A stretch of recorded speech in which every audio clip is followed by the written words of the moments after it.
Good afternoon. Welcome to the next meeting of the President's Commission on Combating Drug Addiction and the Opioid Crisis.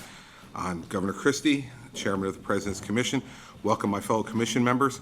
I'll tell you up front that both Governors Cooper and Governor Baker could not be here today. I think Governor Baker for certain was phoning in so he can listen. And Governor Cooper had an unavoidable problem in North Carolina, which came up, so he is in North Carolina. I'm going to turn it over to Michael Passante, our designated federal officer. Love that title. Do what you need to do, Michael, and then we'll move on. Thank you. Good afternoon. Governor Christie, this is Roy Cooper. Oh, great to see you, Roy. Thank you for being in, Roy. Thank you. Yeah, I'm on. I just wanted to let you know I'm here. Thank you, Roy. Thanks. Okay. Good afternoon. I'd like to welcome everyone to the fifth and final meeting of the President's Commission on Combating Drug Addiction and the Opioid Crisis. At today's meeting, we will hear from members of the public who will share their personal stories on how opioid addiction has affected their lives and their loved ones. The Commission will also be discussing and voting on its final report to the President. Members of the public can read a draft of the Commission's final report on the Commission's website at www.whitehouse.gov/ONDCP, and you'll see a page there for the Commission that should be posted certainly by the end of this meeting. On that website, you can also find the agenda for this meeting, minutes and videos of past meetings, and the Commission's interim report. The public is invited to submit written comments on the final report by emailing them to commission@ondcp.eop.gov. The Commission's final report has more than 50 detailed recommendations and is very substantive and useful. We in the federal government look forward to reviewing them and taking actions to try to stop the opioid crisis. I wish to thank Chairman Christie, Commissioners Cooper, Baker, Kennedy, Madras, Bondi, and their staffs for all their work in producing it. It's obvious from the quality of the product that a great deal of thought went into it. I'd especially like to thank Chairman Christie, his staff, and Commission member Bertha Madras for all the late nights they spent drafting and editing recommendations. I would also like to thank the dozens of Office of National Drug Control Policy staff who helped to draft, edit, and research many recommendations and background materials, provided logistical support for all 5 of the Commission's meetings, and handled and responded to the more than 13,000 messages from the public that the Commission received. In particular, I'd like to thank Richard Baum, the Executive Director of the Commission and Acting Director of ONDCP, for all of his work in coordinating the ONDCP staff. Thank you to Deputy Attorney General Rosenstein, Secretary Shulkin, Secretary Acosta, Secretary Carson, and other federal agency representatives for attending today and for all the very important work you will be doing to follow up on the Commission's recommendations. And finally, to all of you witnesses today here who are willing to share your personal stories, thank you for doing that, because by sharing these stories, you're personally helping to dispel the stigma around addiction so that people are more willing to seek help. And with that, I'll hand it over to Chairman Christie. Michael, thank you very much. I'm going to forego any opening remarks right now. I'll make some remarks later on in light of the number of members of the Cabinet, the President's Cabinet we have here today, and they have some pressing matters to deal with in the afternoon. So I first want to thank all of them, obviously, for being here and turn it over to remarks to Secretary of Labor Acosta. Alex, I appreciate you being here again today as you were at the last meeting, and we look forward to your remarks. Turn it over to you. Mr. Chairman, thank you, and thank you for accommodating a scheduling conflict that I have coming up. Let me say that first of all, I want to thank the Commission for the work it's done. This is a very, very important matter. It's an important matter for the nation and for the nation's workforce. The President has rightly declared the opioid crisis a public health emergency, and in that declaration, it's really a challenge not just to those of us in government, but to those of us around the nation to really step up and look at this issue in terms of what we can do, but also start to look at opioid addiction through a different light and really take steps to help individuals. Since the Commission meeting 2 weeks ago, I've spoken with several leaders of industry and labor. It focused me on the issue, and as I've met individuals, I've really asked them about this. And the response that I've gotten, the response I've received is really, I think, important to convey. To a person, the response was the same. This is a critically important issue. we are looking at this ourselves in our own organizations. This is something that we are hearing about. I spoke to one labor leader who told me that in one local in particular, they had lost 6 individuals, lost 6 lives because of opioid addiction. Leader after leader told me that this is a problem for their membership, for their business. Just yesterday, I met with Harold Scheitberger, who's the president of the International Association of Firefighters. And he said, I told him I'd be here today, and he said, please convey how much of an issue this is for us and for our memberships. This is something that we are acutely focused on and we are completely supportive of as first responders and as individuals that have membership throughout the United States in every single state. They combat the crisis in the course of their work as first responders. They combat the crisis among their own membership. And something that is particularly important is to convey that this is not something that individuals should be ashamed of admitting. This is something that just needs to be addressed. And so if there's a point that I spoke last time and I provided a lot of information about our own experience with the Office of Worker Compensation Programs and our own experience on the enforcement side. But I wanted to just stop by again today to convey that in just 2 weeks, every organization that I have spoken to about this has echoed the same mission. It's important, it needs to be addressed, and please convey that it's a problem individuals should not be ashamed of, but rather we need to support individuals in coming forward and dealing with this as a nation. And so thank you very much.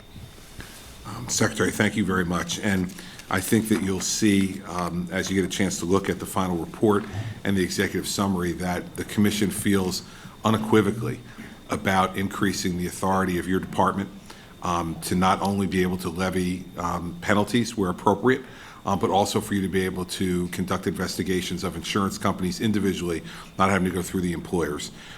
This is, something that I think is absolutely necessary. We sat here a few weeks ago and listened to the insurance companies, and we appreciated them being here.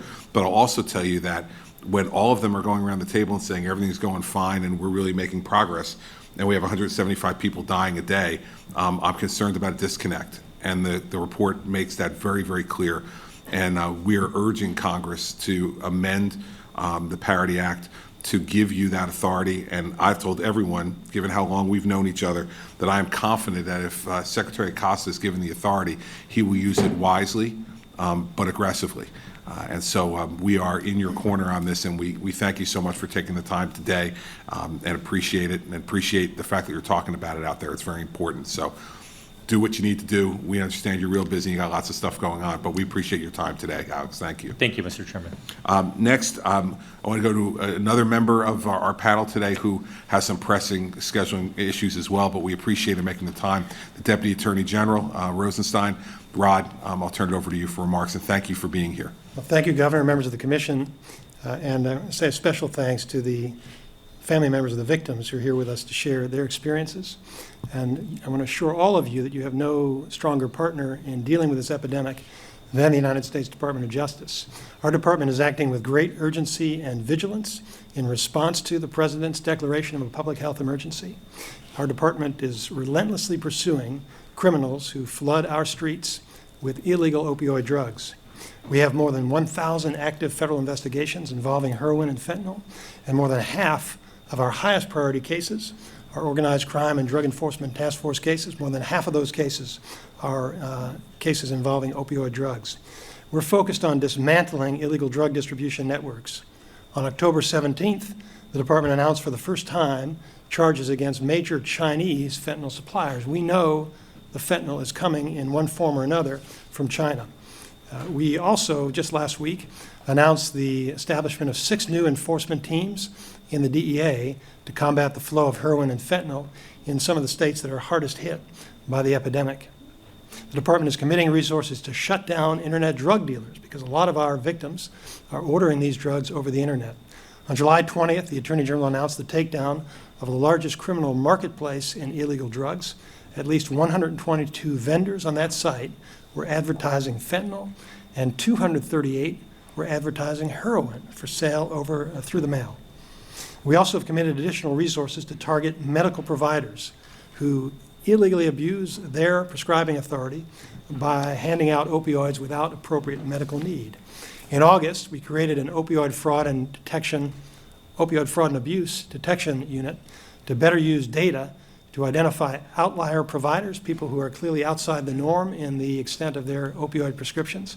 And we've assigned some of our most experienced prosecutors to focus on those cases. Our response to this crisis is not limited to prosecutions. The DEA uses its civil and administrative tools to fight the diversion of controlled substances. And DEA revokes hundreds of registrations each year, preventing reckless doctors and rogue businesses from exacerbating the crisis. Those are just a few examples of the department's commitment to curb the supply of lethal drugs, to punish criminals who exploit people suffering from addiction, and to prevent future addiction. I'm confident that the recommendations of this commission and the support that's generated by the President's order will turn the tide, that we will start to see a reduction in this horrifying upward trend of drug abuse and drug overdose deaths. I look forward to studying the thoughtful recommendations of the Commission, and I want to thank you for your service in taking on this challenging task. Thank you. Rod, thank you very much. Thank you for your assurances that the Department of Justice is with us on this. You will see there are a number of recommendations regarding enforcement in the report, and also a recommendation that there be a drug court in every one of the 93 federal districts across the country. It's an ambitious recommendation, but one that we think, given the success that has happened with drug courts across the states, would be a twofold benefit to the federal justice system. One, to get help to people who need it in order to slow down recidivism. And secondly, it will lower the federal prison population, which I think would allow us to spend those resources on things that I'm sure you and the Attorney General would rather do than putting people in prison who could otherwise be helped through a system like the drug court. So there's that and others, but we look forward to your reaction to it as well. And I can't thank you enough for taking the time to be here a second time. We appreciate it very, very much. Next, I'd like to go to the Secretary of Veterans Affairs. Dr. Shulkin has been here for all of our commission meetings. We appreciate that very much.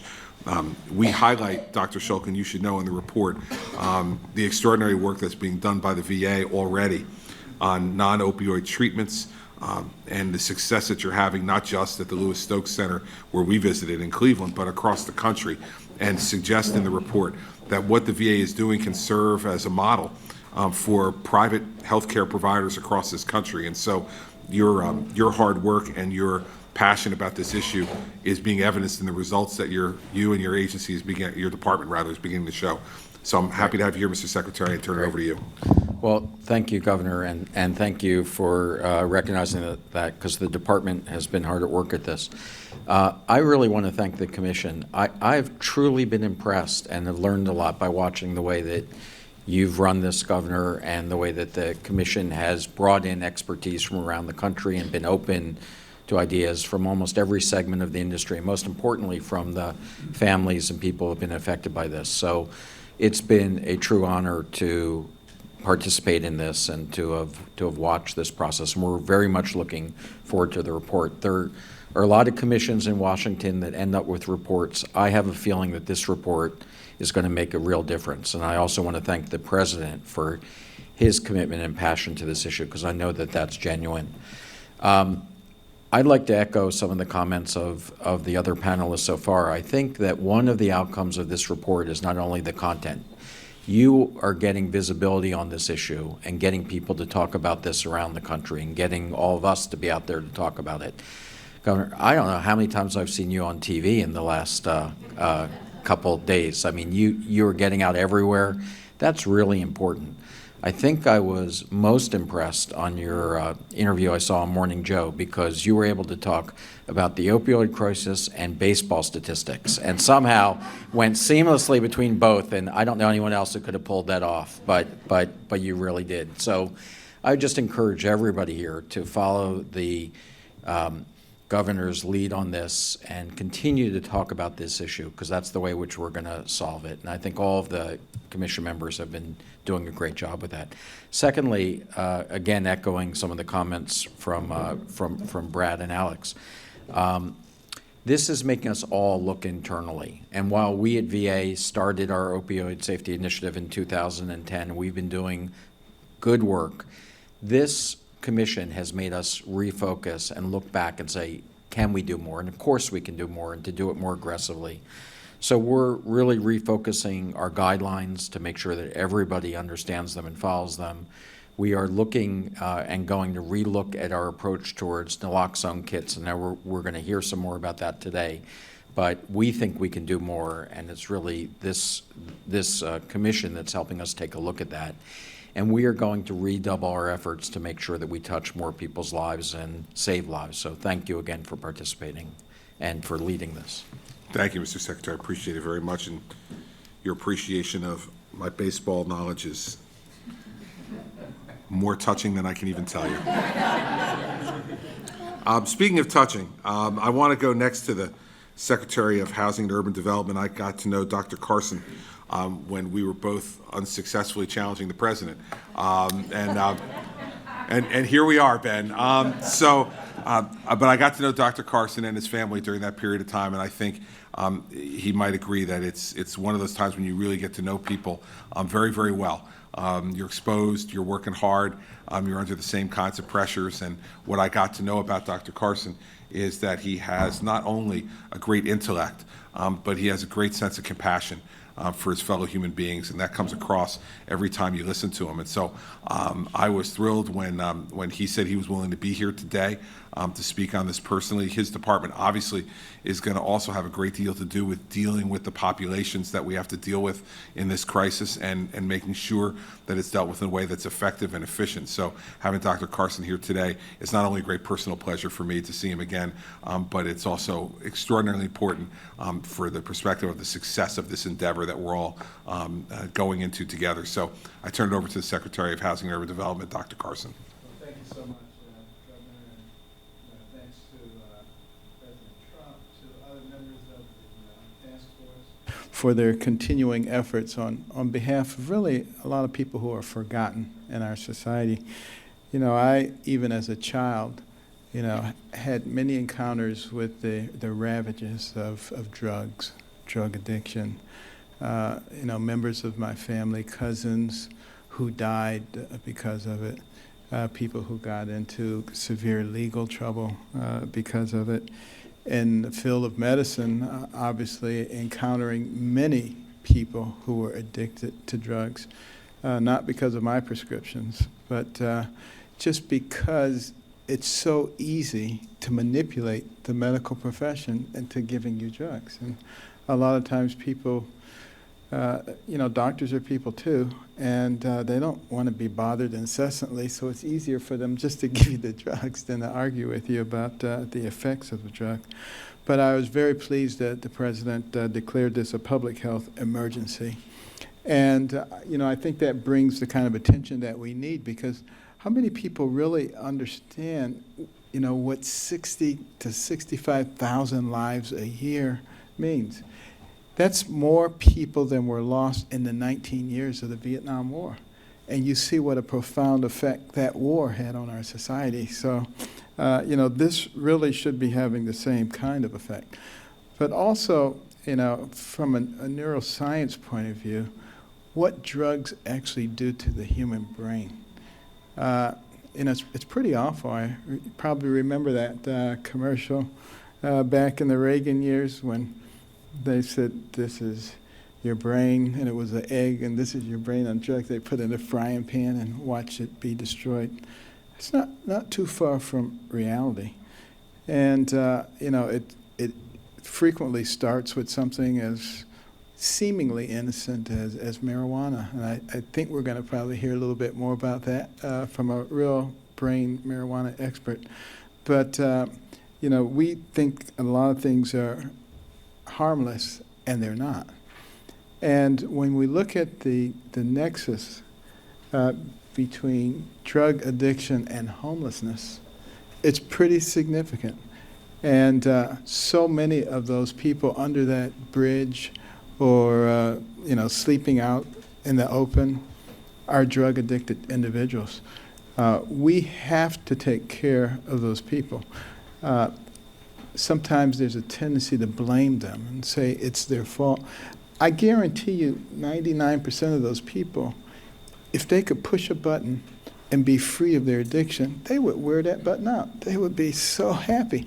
It doesn't work that way, unfortunately, because of the changes that occur in the brain.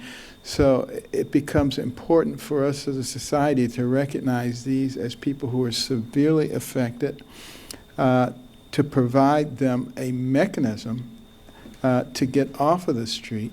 That's what I call housing first.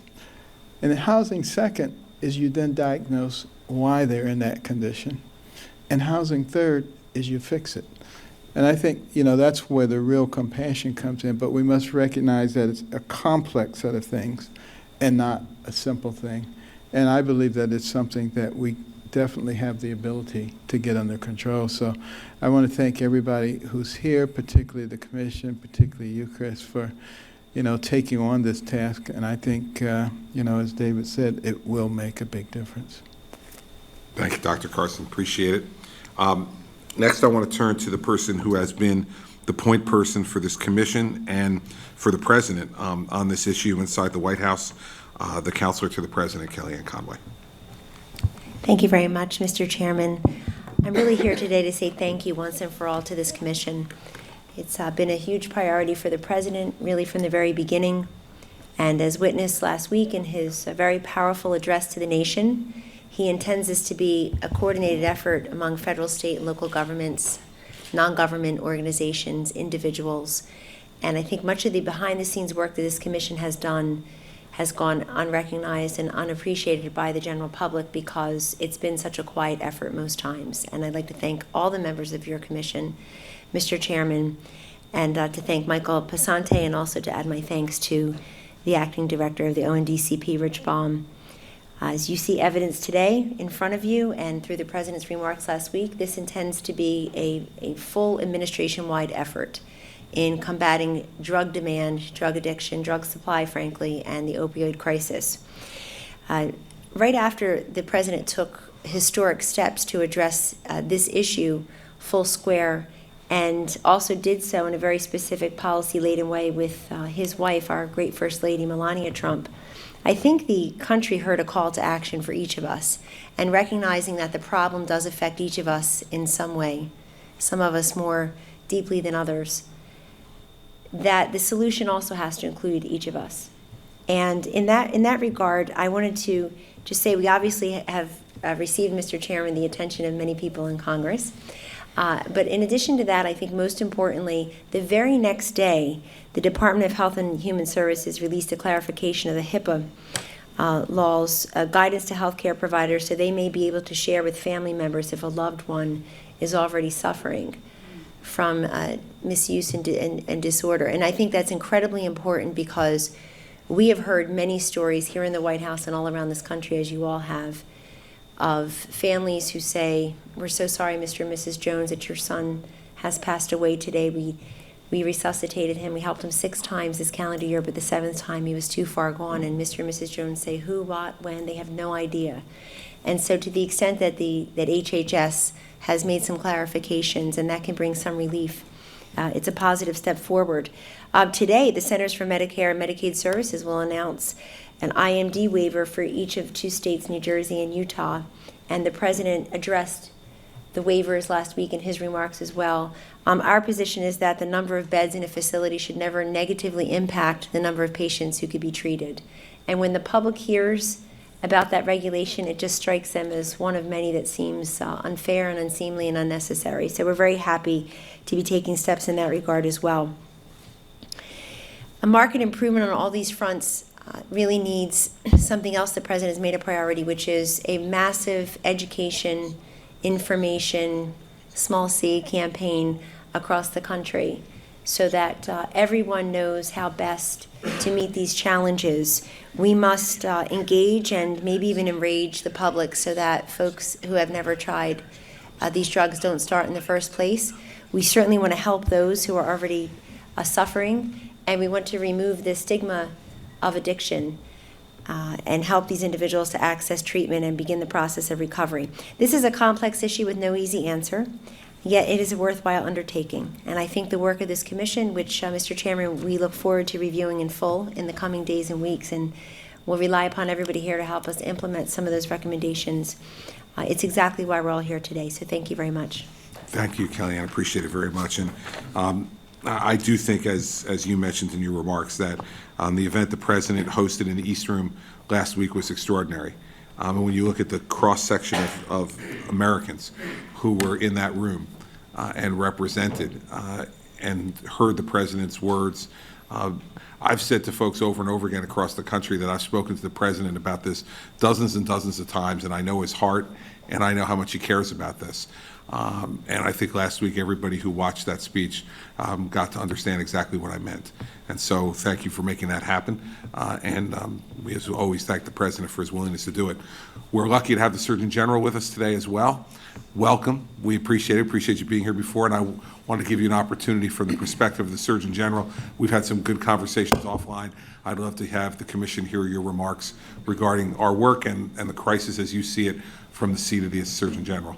Well, thank you very much, Governor Christie and members of the Commission, for having me here today.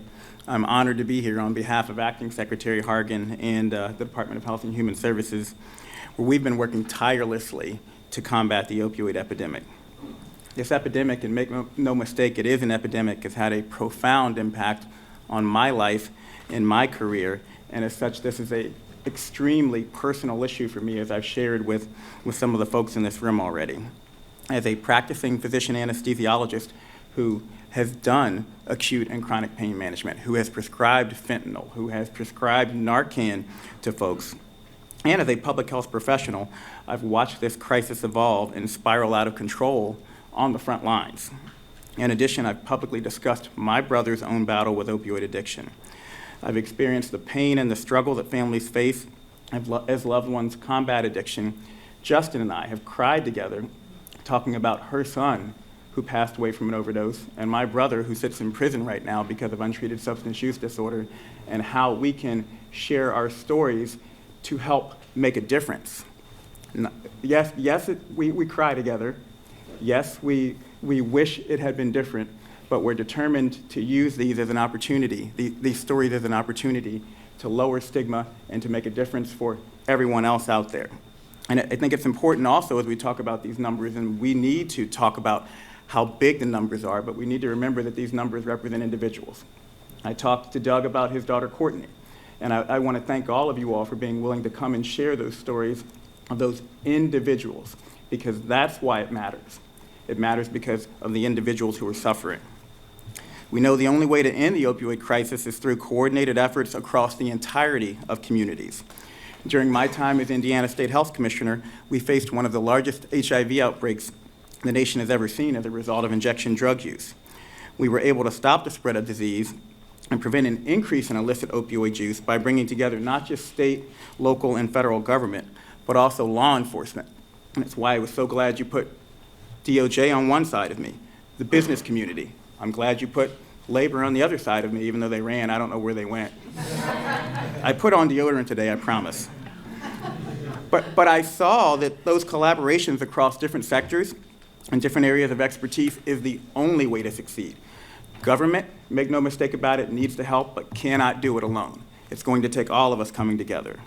This administration, and I'm very proud of the President, and I'm so glad that you mentioned last week. I've done interviews too, Governor Christie. Politics aside, it's a powerful thing when the President of the United States shares his personal story about how he and his family dealt with addiction. It's a powerful thing when people come forward and share their stories. And I couldn't agree with you more. I think last week was a turning point. This administration demonstrated its commitment to successfully attacking the opioid crisis in a holistic manner by following the ethos that I subscribe to of better health through better partnerships, and by convening this commission with experts across various sectors and incorporating their expertise into your recommendations. At HHS, we've worked diligently to incorporate the recommendations of your interim report, and up until last week, we had successfully made progress on every single one of those recommendations except the emergency, and glad we were finally able to get to that place. Thank you again very much. Into our 5-point plan that we have at HHS. Last week's the President's memorandum and Secretary Hargan's subsequent declaration of the epidemic as a nationwide public health emergency caused me to to then go out immediately, the very next day, and visit Phoenix House Recovery Center in Northern Virginia, where I got to speak with substance abuse experts and many individuals in treatment. And they were happy. They were pleased that the president said what he said. They said, thank goodness. Finally, people are starting to pay attention and looking at this as a disease and not as a moral failing.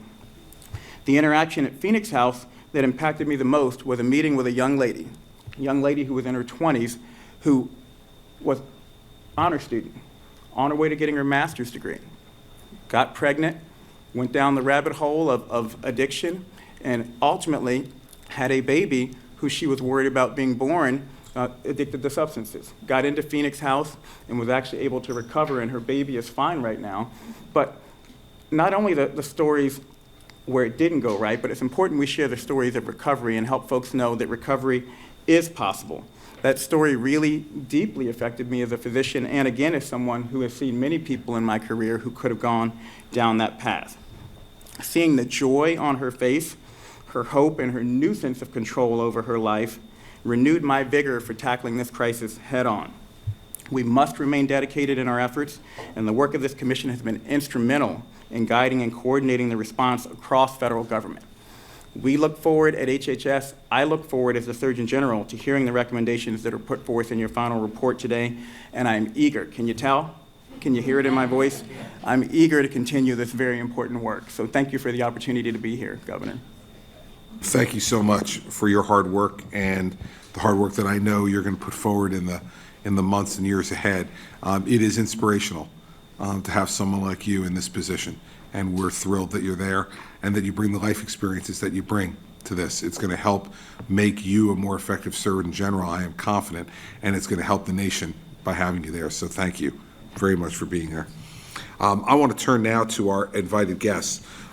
We'll have time at the end for each one of the commission members to speak about their views on this issue and on the report, and to make a final vote as well. But I really want to get to our invited guests. I first want to go to Congresswoman Mary Bono. She served in the House of Representatives from 1998 to 2013. And we have had the opportunity over the years to talk about this issue, and I'm thrilled that Mary was able and willing to come, and I will turn the microphone, Mary, over to you. Thank you very much, Governor. I feel like I should start my remarks with, hi, I'm Mary, and I'm in long-term recovery as a codependent. But I want to just thank you all very much for having me today, and it's a real pleasure to see, especially my former colleague, Patrick Kennedy. I thank you all for giving your time, your efforts, and your hearts to sparing more Americans from the suffering of opioid use disorder and all that that means. For anyone in public life, few causes offer more direct opportunity to bring hope where there is despair. It's a story of grief and loss that so many families have known. But at least as a nation, we are finally waking up to the gravity of the crisis facing us, and that is a credit to the work of this commission and to the president whose mandate you are carrying out.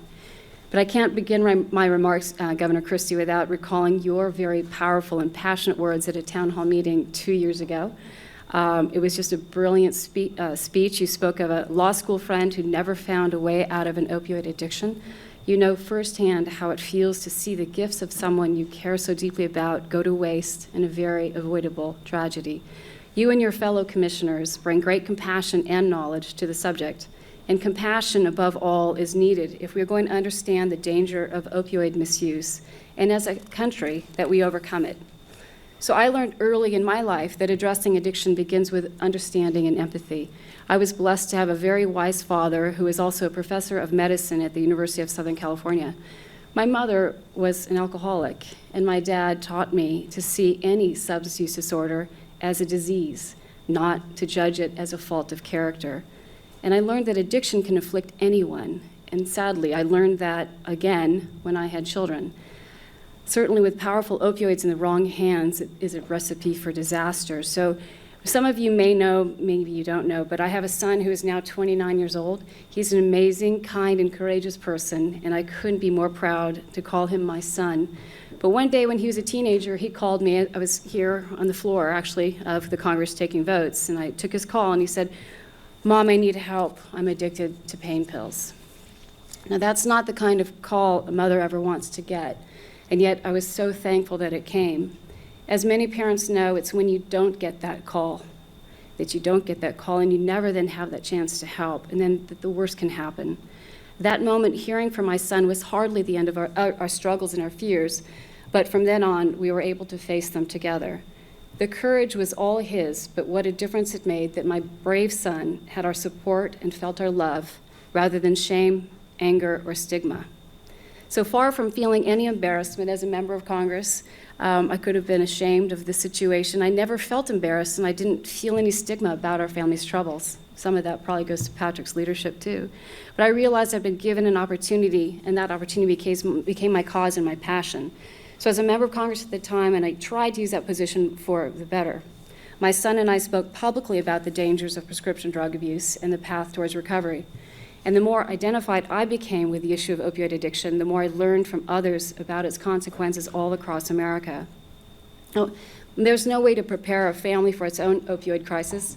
Many parents-to-be know the book What to Expect When You're Expecting. But of course, there's no similar guide on how to help a son or a daughter confronting an opioid use disorder. But here's one thing I know for sure. If anything good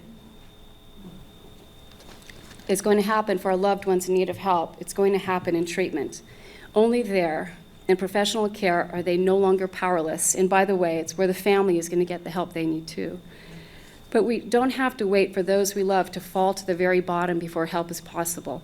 Sometimes the bottom isn't just the bottom, it's actually the end.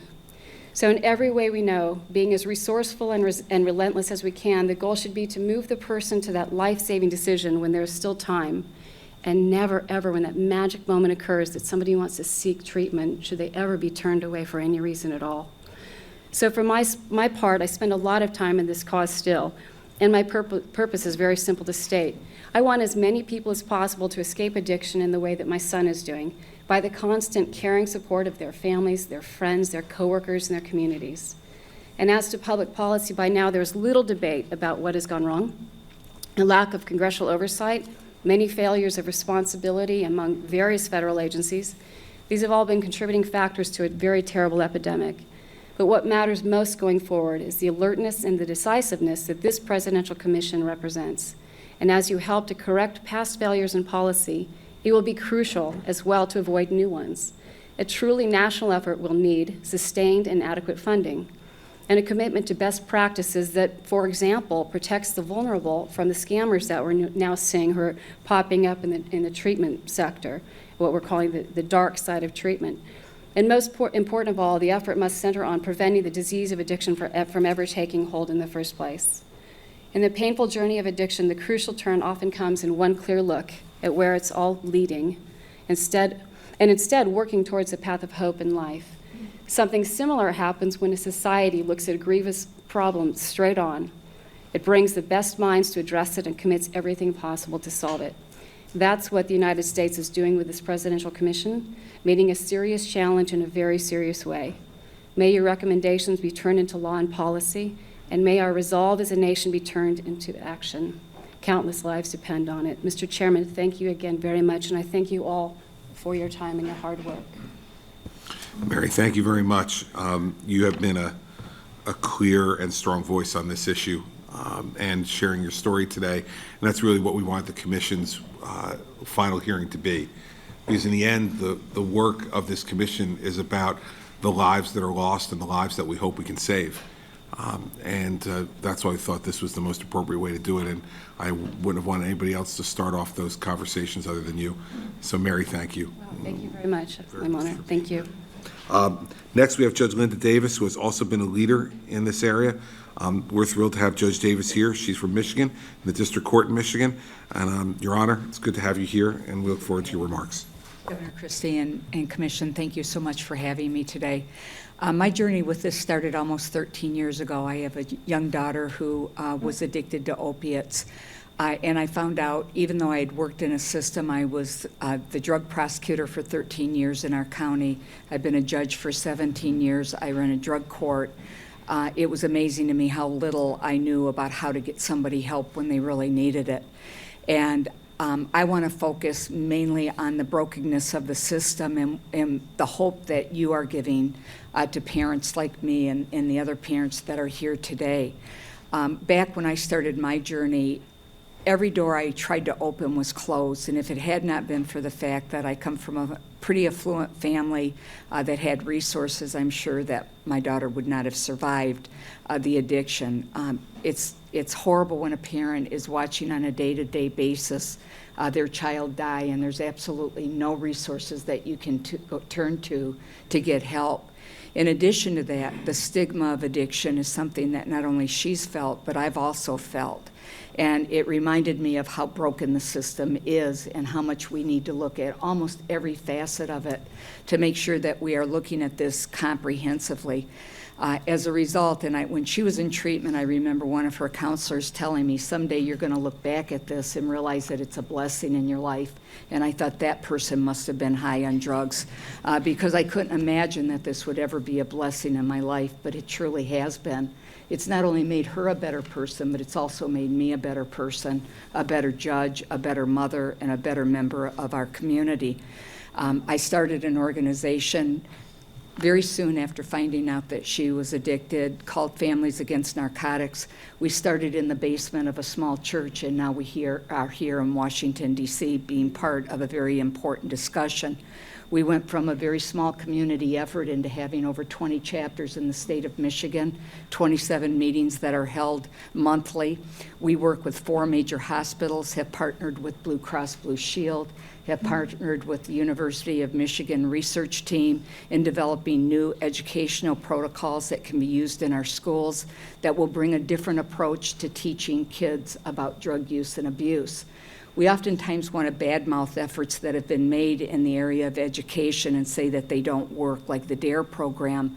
But what we've failed to do in our country is to have a continuum of care with not only those people that are addicted, but also with those people who are making those important decisions of whether to cross lines that they once knew were bad lines to cross, but somehow with turning into teenagers, they forget those lines and they experiment with things that can end up being deadly.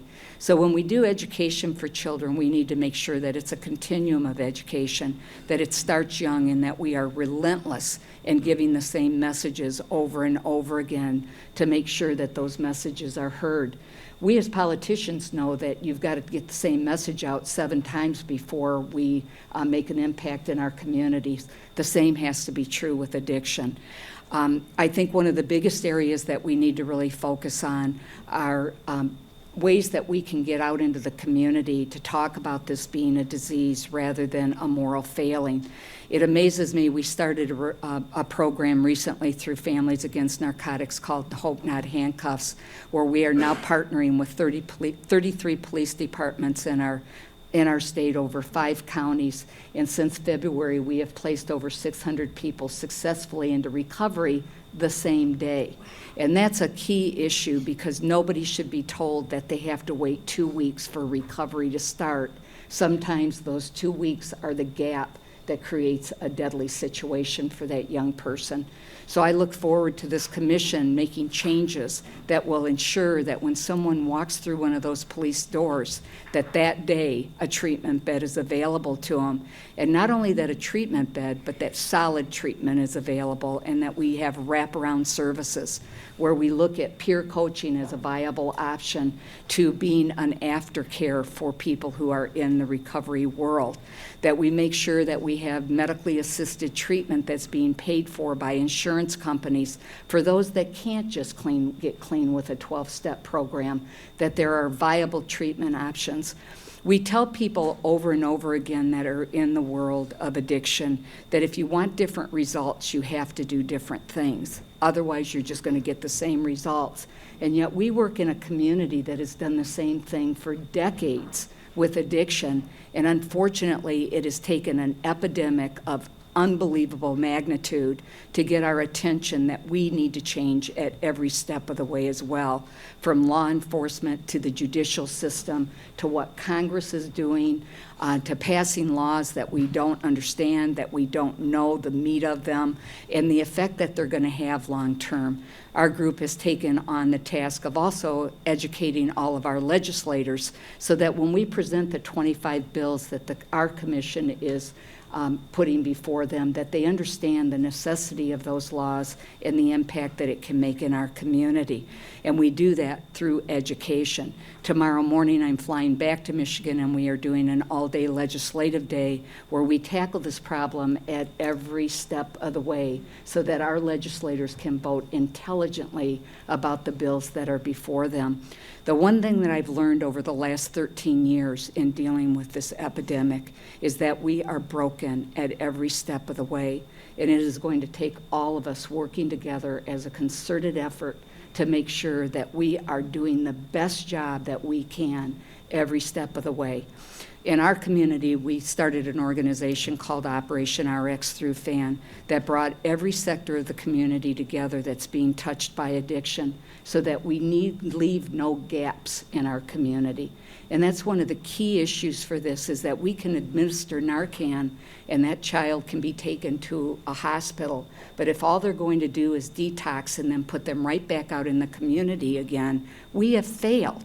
Even though we have gotten Narcan in every first responder, that person should have a chance at recovery from that moment forward, and we should be relentless until we get them to that point.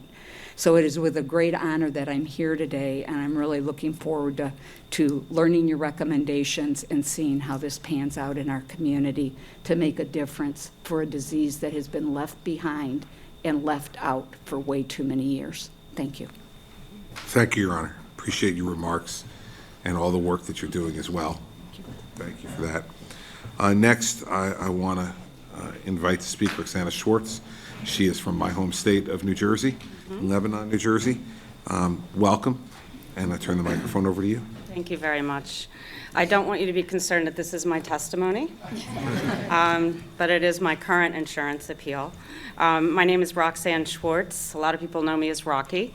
I live in Lebanon, the great state of New Jersey. I want to thank Governor Christie and the members of the commission for inviting me here today. I especially want to thank Congressman Kennedy for creating the parity registry, because it has been a great tool for me. I'm very grateful to be here and hope that other families will not have to struggle getting medical care for their loved ones like my family has. I'm a member of the New Jersey Parity Coalition, and I'm the co-chair of the New Jersey Behavioral Health Planning Council.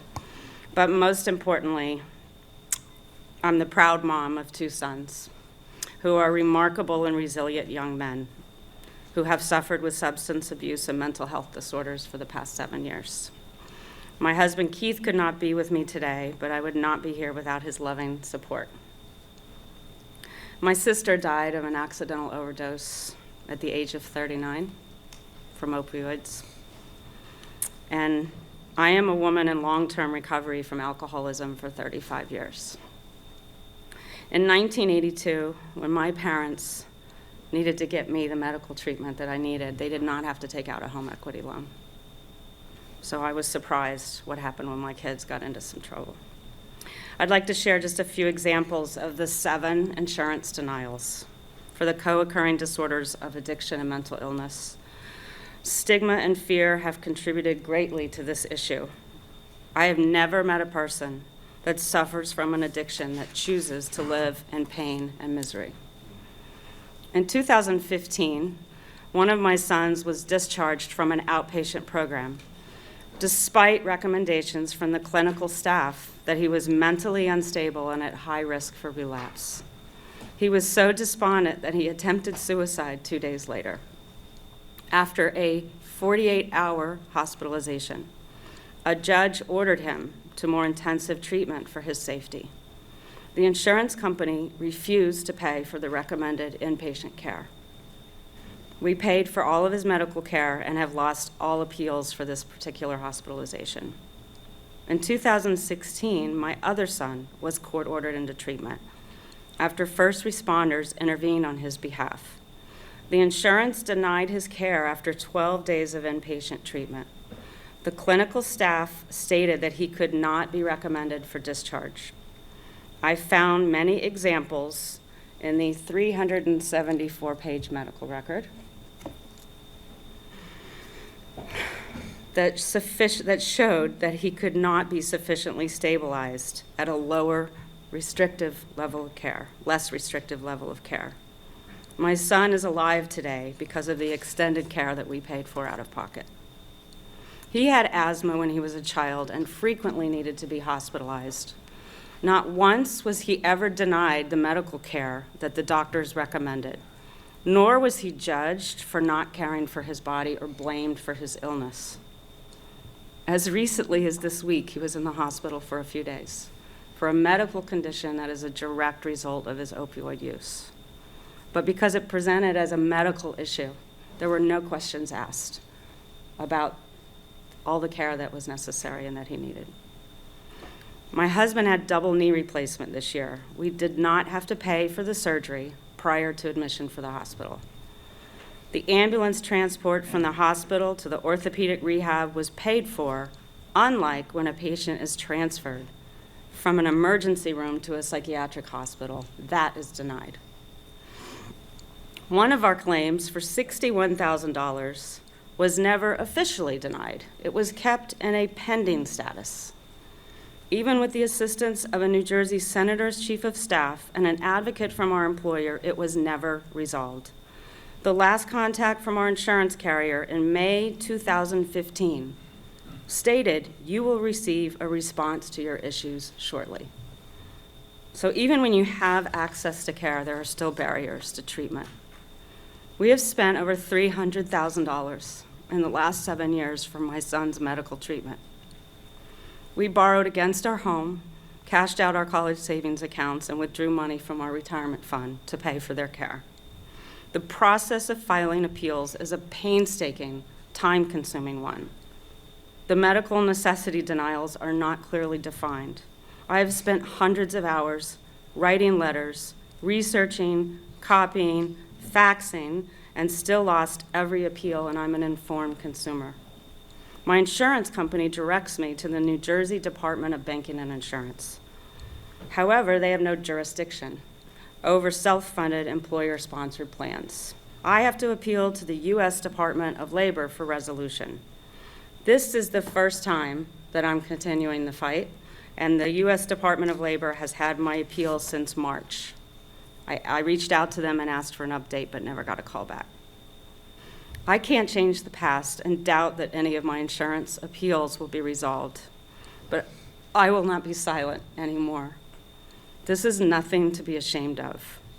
My hope is that I can prevent other families from suffering the financial, physical, and emotional toll that my family has. I know that I'm one of the lucky ones. I represent many other parents who have lost their children to these illnesses. And the added stress of fighting for our rights as consumers is unconscionable and frankly fraudulent. Thank you for your time.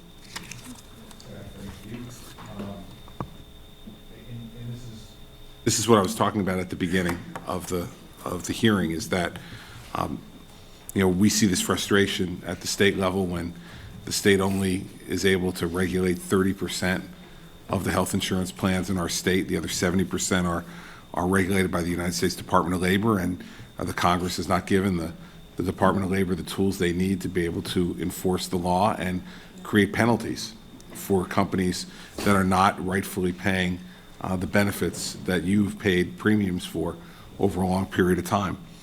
And we've changed the laws in New Jersey, as you know, pretty significantly, so that for those 30%, none of what has happened to you can happen anymore in New Jersey. No pre-clearance, no ability to do a medical necessity review for 6 months after the beginning of treatment. All those things have been changed, but only for 30% of the people in our state.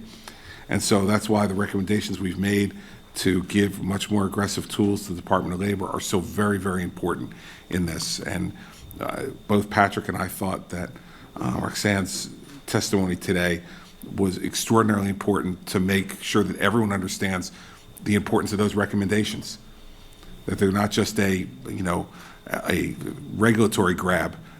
They are something that really makes a huge difference. It can make a huge difference in the lives of people in terms of saving their lives and the quality of life of the family who has to spend $300,000 to be able to make sure they save their children. It's unconscionable. And that's why, to me, last week, listening to the testimony of a number of these insurance executives was, quite frankly, sickening. When they continue to tell me that everything is going great and they're making great progress. It's simply not true. And so we need to be more aggressive, and I'm confident we will be. And one of the things that I know about this president is that that type of conduct by anybody offends him deeply. And anybody who is, I'll put it the way he would put it, putting the screws to somebody like the way that you got it done to you is not something that he stands for. And so I'm confident you're going to have this president's support for those changes in the legislation. And I would love to meet a member of Congress who doesn't want to vote yes on that. I'll be sure to talk to as many of them who want to. So thank you for being here today. I appreciate it very, very much. Patrick, sure. Real brief. I appreciate you putting the plug in for parityregistry.org, which you used, which anyone in this country can use who's listening to this program as a resource to how to file an appeal. But ultimately, I think the quicker route will be to get articulate, powerful advocates like yours, like you've just demonstrated, to come out and press these attorneys general in these states so that they can weigh in with the insurers within those given states that may have a number of complaints across their health plans. And so this is key. And I'll just finally say that insofar as Secretary Costa, he's wants to meet with us on an ongoing basis on this, so I'll make sure we try to expedite that final appeal that you have when I go see him in about 2 weeks. Yeah, I got a feeling you'll get an answer. Just a sense I have. Thank you for being here. I next want to turn to Dr. Denny Carisse, who is the Chief Clinical Officer for the Recovery Centers of America. We thank you for being here and look forward to your testimony. Thank you very much. I'm Denny Carisse, Chief Scientific Officer at Recovery Centers of America, or RCA. I'm also an adjunct clinical professor at the University of Pennsylvania School of Medicine. I want to thank you and the Commission for the opportunity to speak today. I've been in the field working in treatment, research, and to a lesser extent policy for 32 years. What got me started in the field was my own experience with addiction. No, thank you. What got me started in the field was my own experience with addiction. It was the era of Studio 54 and freebase cocaine and Quaaludes, and what I learned pretty quickly over 4 or 5 years was that I was not one of those people who could use drugs and still function. So it became a massive problem for me. When I sought help, I was living on minimum wage, and I had no health insurance, and I went to an outpatient program, and they had a sliding scale, and I paid $3.50 for every group, and I paid $5 for every individual session. I didn't know. It was like decades later I realized they were funded by the block grant. I mean, I had reviewed block grants by then, so it was amazing to me. So thank you. Thank you to the taxpayers, by the way. Thank you for the policymakers. You all helped me. You gave me the chance to get back on my feet, so thank you all.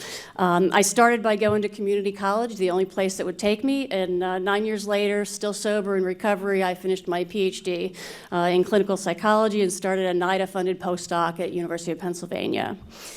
During my 17-year research career, I was an NIH, SAMHSA, and ONDCP-funded scientist. I developed evidence-based practices with NIDA and IAAA grants. I tracked drug use trends in 300 treatment programs across the country for ONDCP, and I implemented outcome studies measuring treatment success. I also did projects with the UNODC, and I helped start treatment systems in places like Egypt, Nigeria, Nairobi, Iran, Thailand, places that previously had no treatment because their government said we have no problem, right? In 2008, while my oldest stepson was in residential treatment for his substance use disorder, my other stepson, who was 11 months younger, died of a problem with alcohol and benzodiazepines.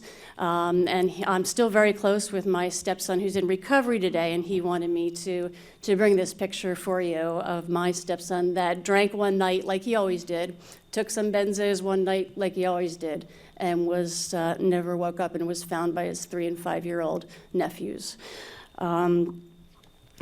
Starting in 2010, I shifted from doing research to developing and directing clinical care, first at Phoenix House, a system of 100 great treatment programs, and then for CRC Health Group, which has 120 programs, serving more than 42,000 people a day. So I've had intimate experience with over 500 treatment programs in this country. And my now CEO, Brian O'Neill, called me to come help a startup called RCA. I chose RCA because it was a place like those treatment programs in those other countries where I could start from scratch. I could look at what does the science say is the best we have to offer, both psychosocial services and the medicines, everything that's available. And I could create what the science says is the best treatment, the best way to help people to get into recovery. I was employee number 8, and now we have over 1,000 employees, including sites in New Jersey. So I believe this set of experiences makes me uniquely qualified to make recommendations addressing what President Trump recently called the worst drug crisis in American history, because that's what it is. One of the projects I'm so proud to be part of is called Plan A. I think that Patrick Kennedy dubbed it Plan A to some extent because we realize there is no Plan B, you know? And a lot of it dovetails what you've done, but it wants to achieve 4 goals. Set national standards for high-quality treatment, expand and improve access for Americans, particularly in federal programs, expand treatment capacity, and facilitate compliance and enforcement of parity, all right? I'm particularly proud of this effort because RCA has invested time, money, resources, hired expert health litigation folks to fully develop these amendments. They're ready to implement, and if adopted, they will help all people suffering from this disease, and they will help all treatment programs. This is not an RCA bill. This is a national piece, and so it's not a bill. It's a series of amendments. So setting national standards for high-quality treatment.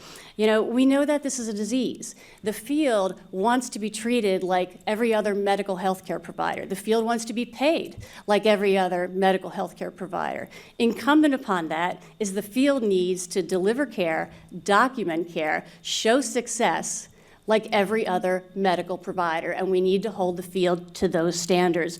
So covered services under all the federal benefits programs have to be uniform and provided in accredited facilities. What happens when you do that is that you can mandate the use of best practices, not just a select couple of best practices and one-offs, but all the best practices that are out there, that they could offer everything. We do that with cancer patients. We offer them every possible avenue of treatment. Why don't we do that in one place for substance use disorders?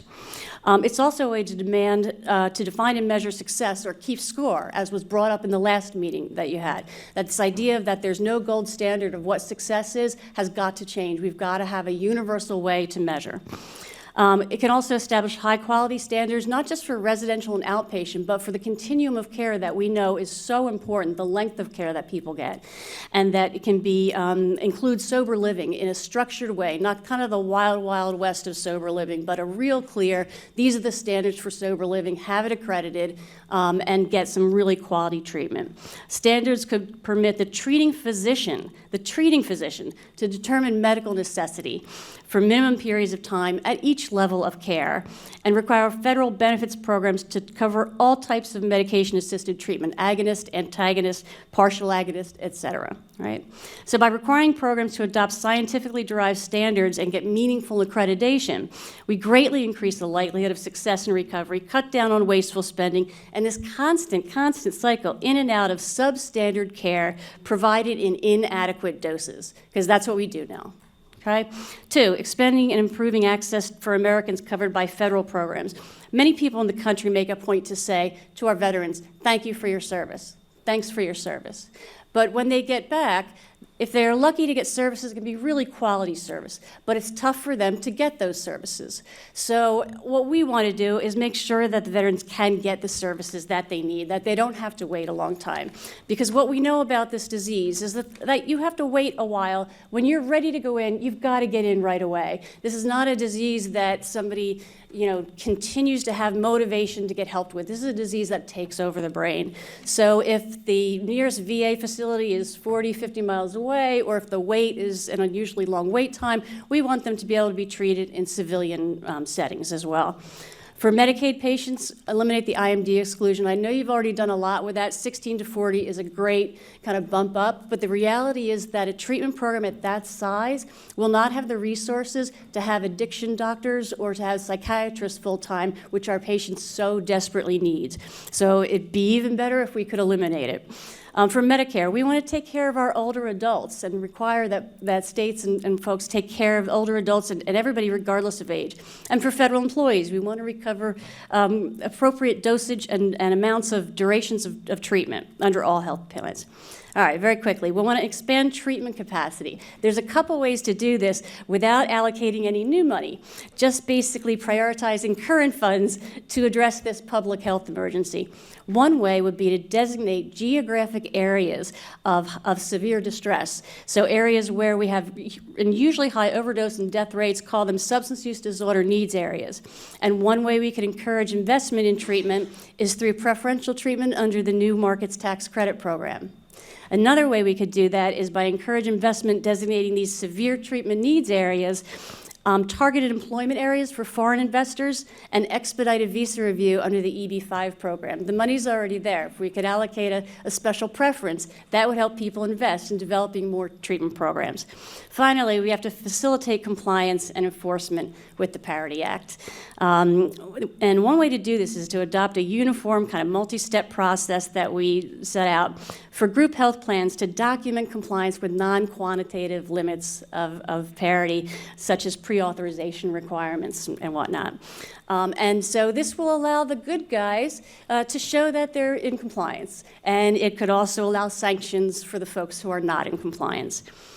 It's 33 years since I started community college, and my passion for helping people who struggle with this disease has not diminished, nor is my commitment to my own recovery. All the homework, including the cost studies and everything, have been done for these amendments. They're ready to go. We've been shopping them around. Let's just get it right this time. I'm so thrilled that I'm here on the day that you're going to say what your recommendations are. We want to get it right with quality, proven effective services for everybody with this disease, because there's nothing I'd like more than to put myself out of business before I'm ready to retire. Thank you. Thank you.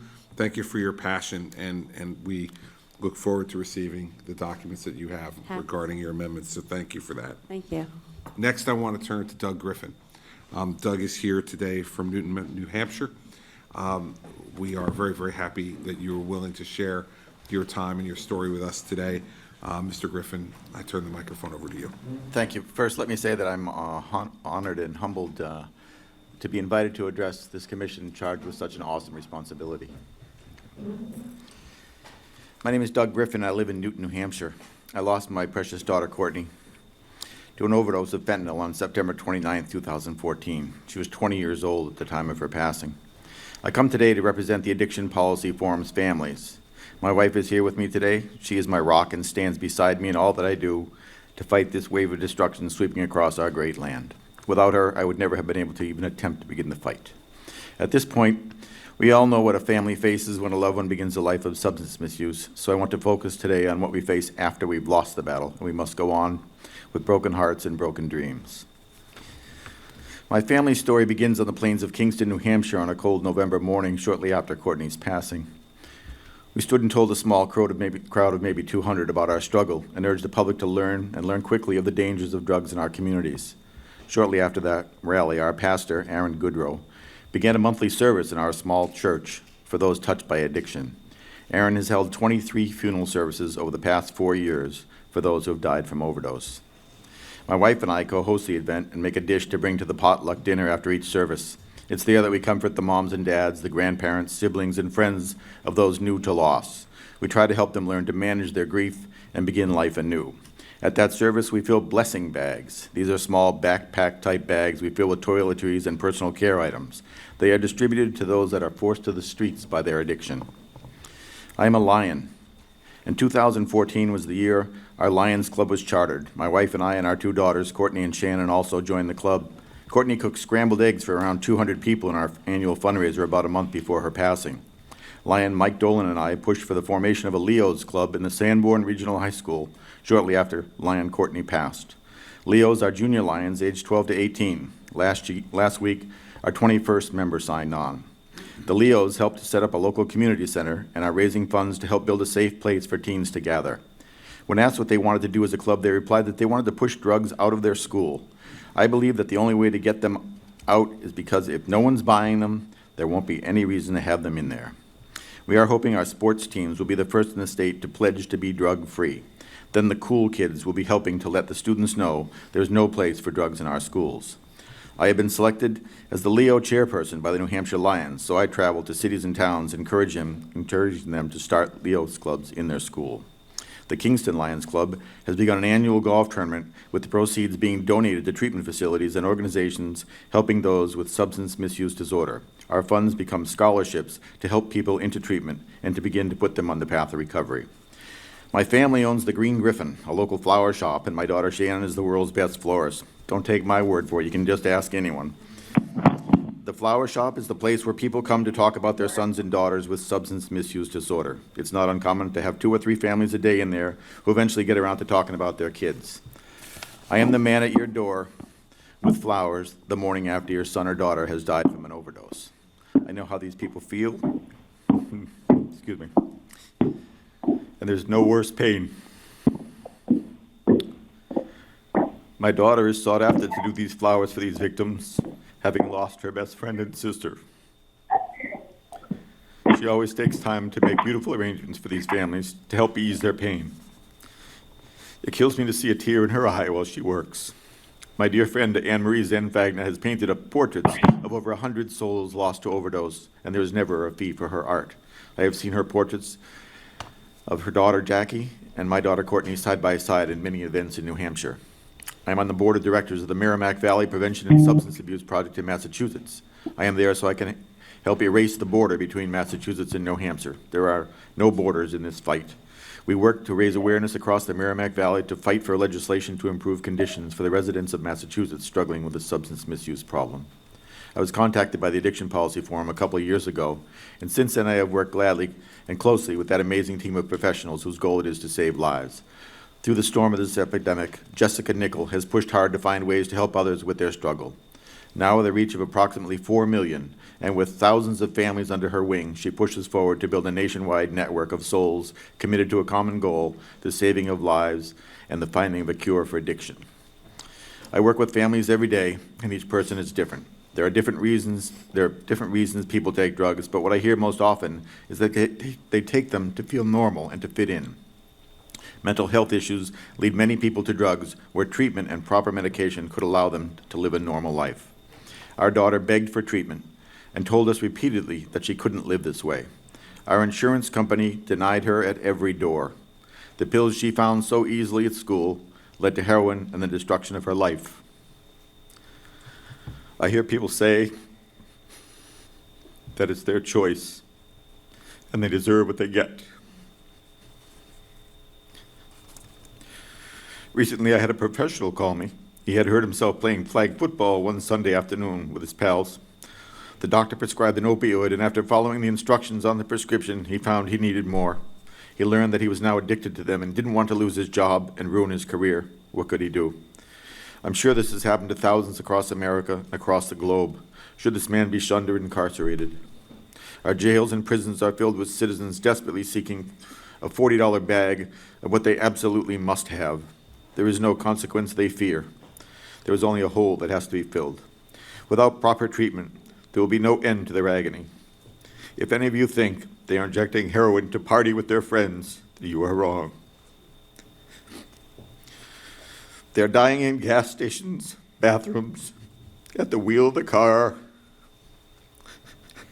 while driving with their children in the car seat behind them, and alone in secret places they hide from the world. I would find my daughter Courtney curled in a ball on her closet floor, hiding from the world.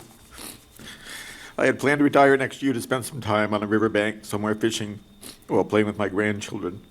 Courtney won't be having any grandchildren or children.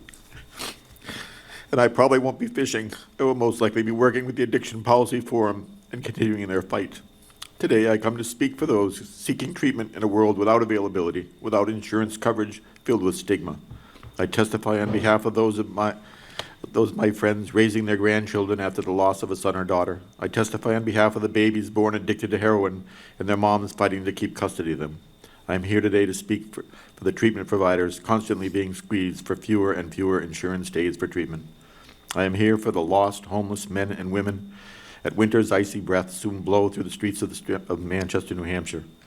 As the holidays approach, and you are making your lists of who's naughty and who's nice, I pray your children will be spared from this plague, and that you never know what it's like to be me.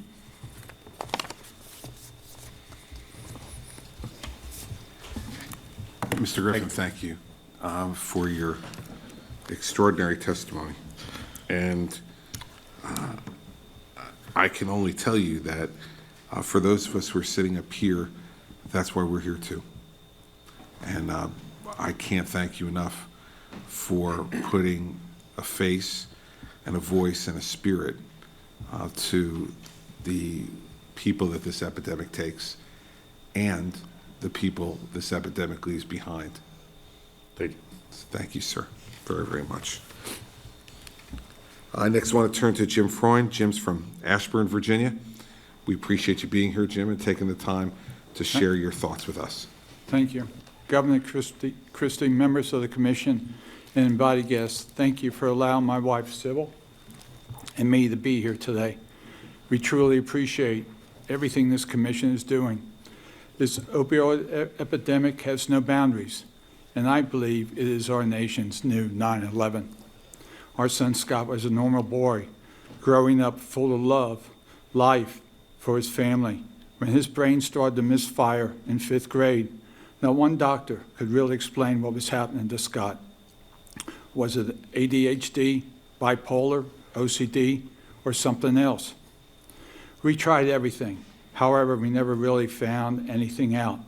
All the doctors did was start him on a journey of pill taking, which over time became an addiction to prescription painkillers. Scott's addiction changed his brain on psychological levels. It literally altered the way his brain worked by rewiring its fundamental structure. Addiction is a mental health issue, not a moral failing or a character flaw. We must end the stigma of addiction, as we are doing with HIV and cancer. During high school, we had to do an intervention for Scott, and we sent him to a wilderness program in the Utah desert. 9 months later, Scott then went into an aftercare transition center in Tucson, Arizona. 1 year later, Scott graduated from high school in a transition center. I remember to this day the wonderful graduation speech Scott gave, full of life, love, and appreciation to all those who had helped him. Scott was so appreciative of his recovery, he decided to become an on-site counselor, helping other youths who were suffering from addiction. Almost 3 years after Scott's intervention, Scott came home, and our family was back together again. We enjoyed doing things again, going on vacations, and just enjoying life as a family. 1 year later, or almost 4 years after his intervention, Scott took his own life on August 1st, 2010, just 2 days before his 21st birthday. He knew he was relapsing. It's crucial to realize and understand that relapse does not mean that the treatment has failed. It simply means the treatment plan needed to be readjusted.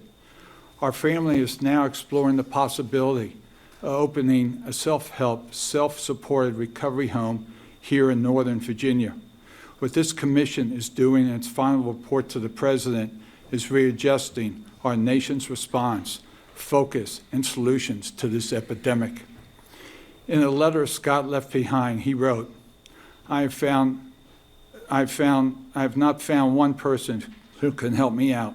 He went on, I love you, Mom, Dad, and Ashley so much, and there's nothing you couldn't done better. I just can't stand being in my own mind. It's torture, and it hurts. And I've tried for years to get help, but nothing worked. Dad, if you can help other families from this torture I've been living with, it's you. It's now our life's mission to find solutions that will save other families from suffering like with Sybil. our daughter Ashley, and I will endure it for the rest of our lives. This is why we are here today, to offer our support to this commission combating drug addiction. Our family is all in, and we want to help any way possible. We appreciate and thank all of you for what you have done, and your final report to the President has great recommendations and ideas. However, the real work is just beginning. We must educate, unite, and harness the power of the American people and the different groups and families that are out there fighting for solutions to this epidemic.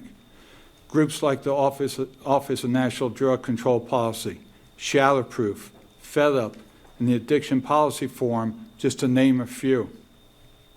The time is now that together all of us can make a difference and end this epidemic. Scott's final words to us were, "It's hard to stop typing now, but it's time." I love you so much, and don't forget that. And please don't forget me. We won't forget Scott, for he is ever in our hearts. We won't forget today as we all rise up together and begin the journey of conquering this epidemic. Thank you. God bless all of you, and we wish you all the best. Jim, thank you very much. And I think your testimony is extraordinarily powerful on the fact that these issues coexist, these issues of mental health treatment and addiction, and that we need to make sure that those folks who are responsible for the care and treatment of our people, the medical community, the insurance community, understand that these two coexist, and that from your testimony, the reason for your son's passing was not his addiction. The reason for his passing was our inability to deal with his addiction and his mental health issues. And so it's a powerful, powerful reminder of why we continue to say that addiction is a disease and that there should not be stigma attached to it. And it is, it's been fascinating and frustrating to me over the course of working on this issue over the last number of years, the amount of resistance there still is in the public to people thinking that this is somehow a choice. For some people, it's no choice at all, as it sounds like it was for your son. And for others, it may have been one night of one bad decision. Or for the gentleman that Doug referenced, who just hurt himself and followed the doctor's instructions. I constantly bring these kind of examples up to people who say to me, "What are you doing? This is a choice," and they get what they deserve. This is one of the great fallacies that exists in our country regarding this right now, and we're, as individuals and as a commission, are simply not going to permit the stigma to continue to exist. One of the things that we recommend to the President, in fact, our first recommendation in this final report, is a extensive national media campaign paid for by the federal government with private sector partners that address two major issues. One, the issue of education so that people don't start in the first place. But secondly, and just as importantly, is the issue of stigma. And in New Jersey, that's what our public relations campaign, which we spent $25 million on last spring and another $25 million this fall, is focused on stigma and the fact that this can happen to anyone, and this is not a choice, and the result of what happens in their life is not what they deserve. In fact, it's not what any American deserves.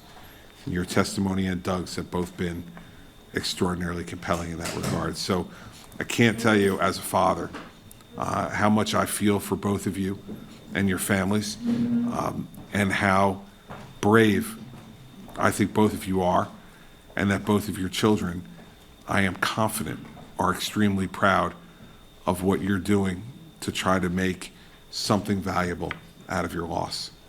Thank you both very much. Next, I want to turn to Terry Alabaugh, the Community Impact Coordinator of the North Carolina Coalition to End Homelessness, We know that that has a lot to do, as Secretary Carson was saying before, the connection between addiction and homelessness. And Terry, we are very, very happy to have you here.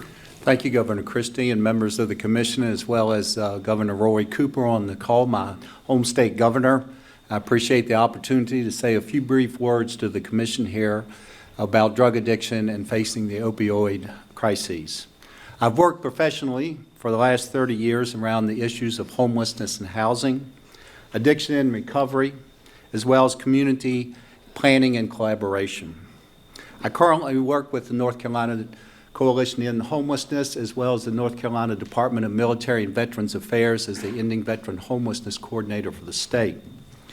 In the homelessness field, as you all have mentioned, which has lots of overlap with addiction and recovery, we've made substantial progress over the last 6 years working to implement best practices to address and end homelessness. From 2010 to 2016, there's been a 14% reduction in overall homelessness and a 47% in veteran homelessness across the nation. One critical component of this to improved outcomes has been the formation of richer collaborations between local housing and service providers and local leadership to establish goals, by name lists, coordinated systems of entry, and mutual lines of accountability. For example, one such collaboration to address veteran homelessness was spearheaded by the mayor of Fayetteville, North Carolina, and the director of the VA Medical Center located there.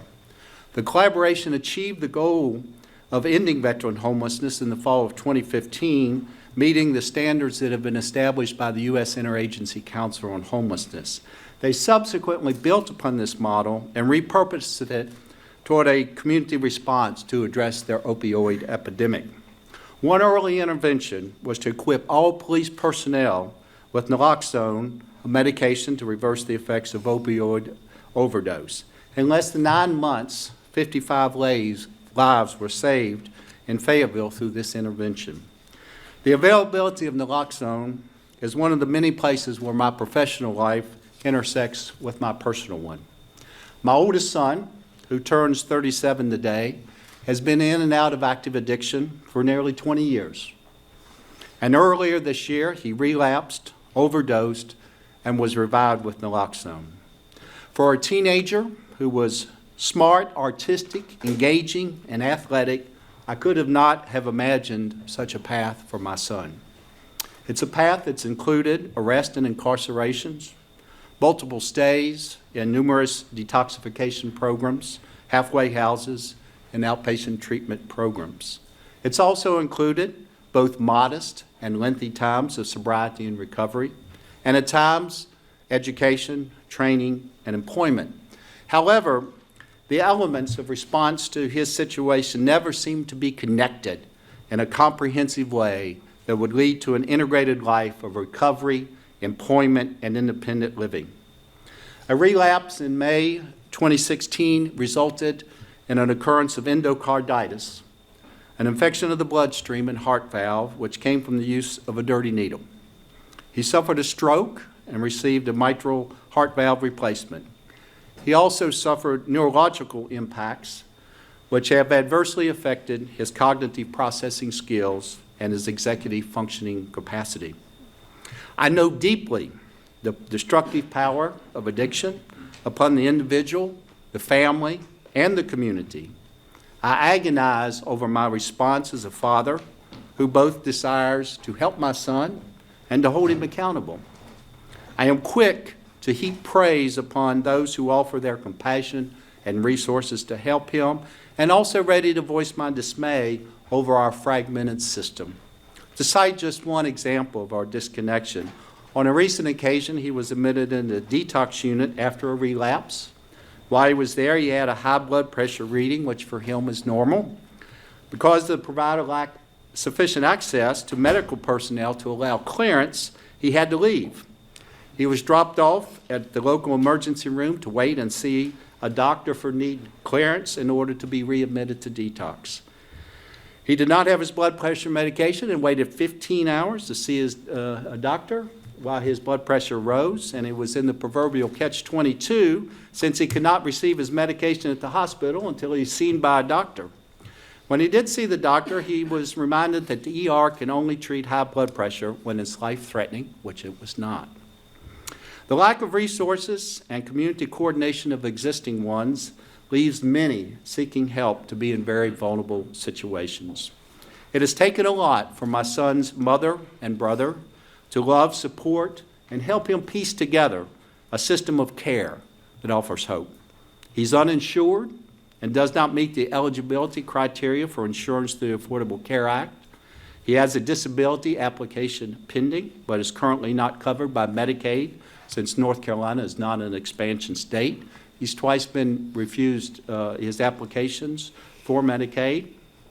I'm weary at times, yes, but then I ask myself and I ask you, how hard must it be for all those that do not have access to the kind of love and support that my son has had?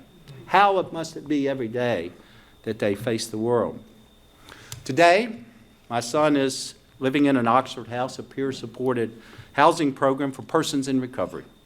He's attending 12-step meetings. He's working with vocational rehab to see if we can help him access needed vocational therapy and job placement. He's volunteering at a drop-in center and recently obtained his peer counseling training. He's making progress. Yet each day he's vulnerable to relapse and death. And this is the reality for all people who are impacted by opioid addiction. Today, however, he's alive and he's hopeful and he's with me here, and I'd like to ask my son Eli to please stand.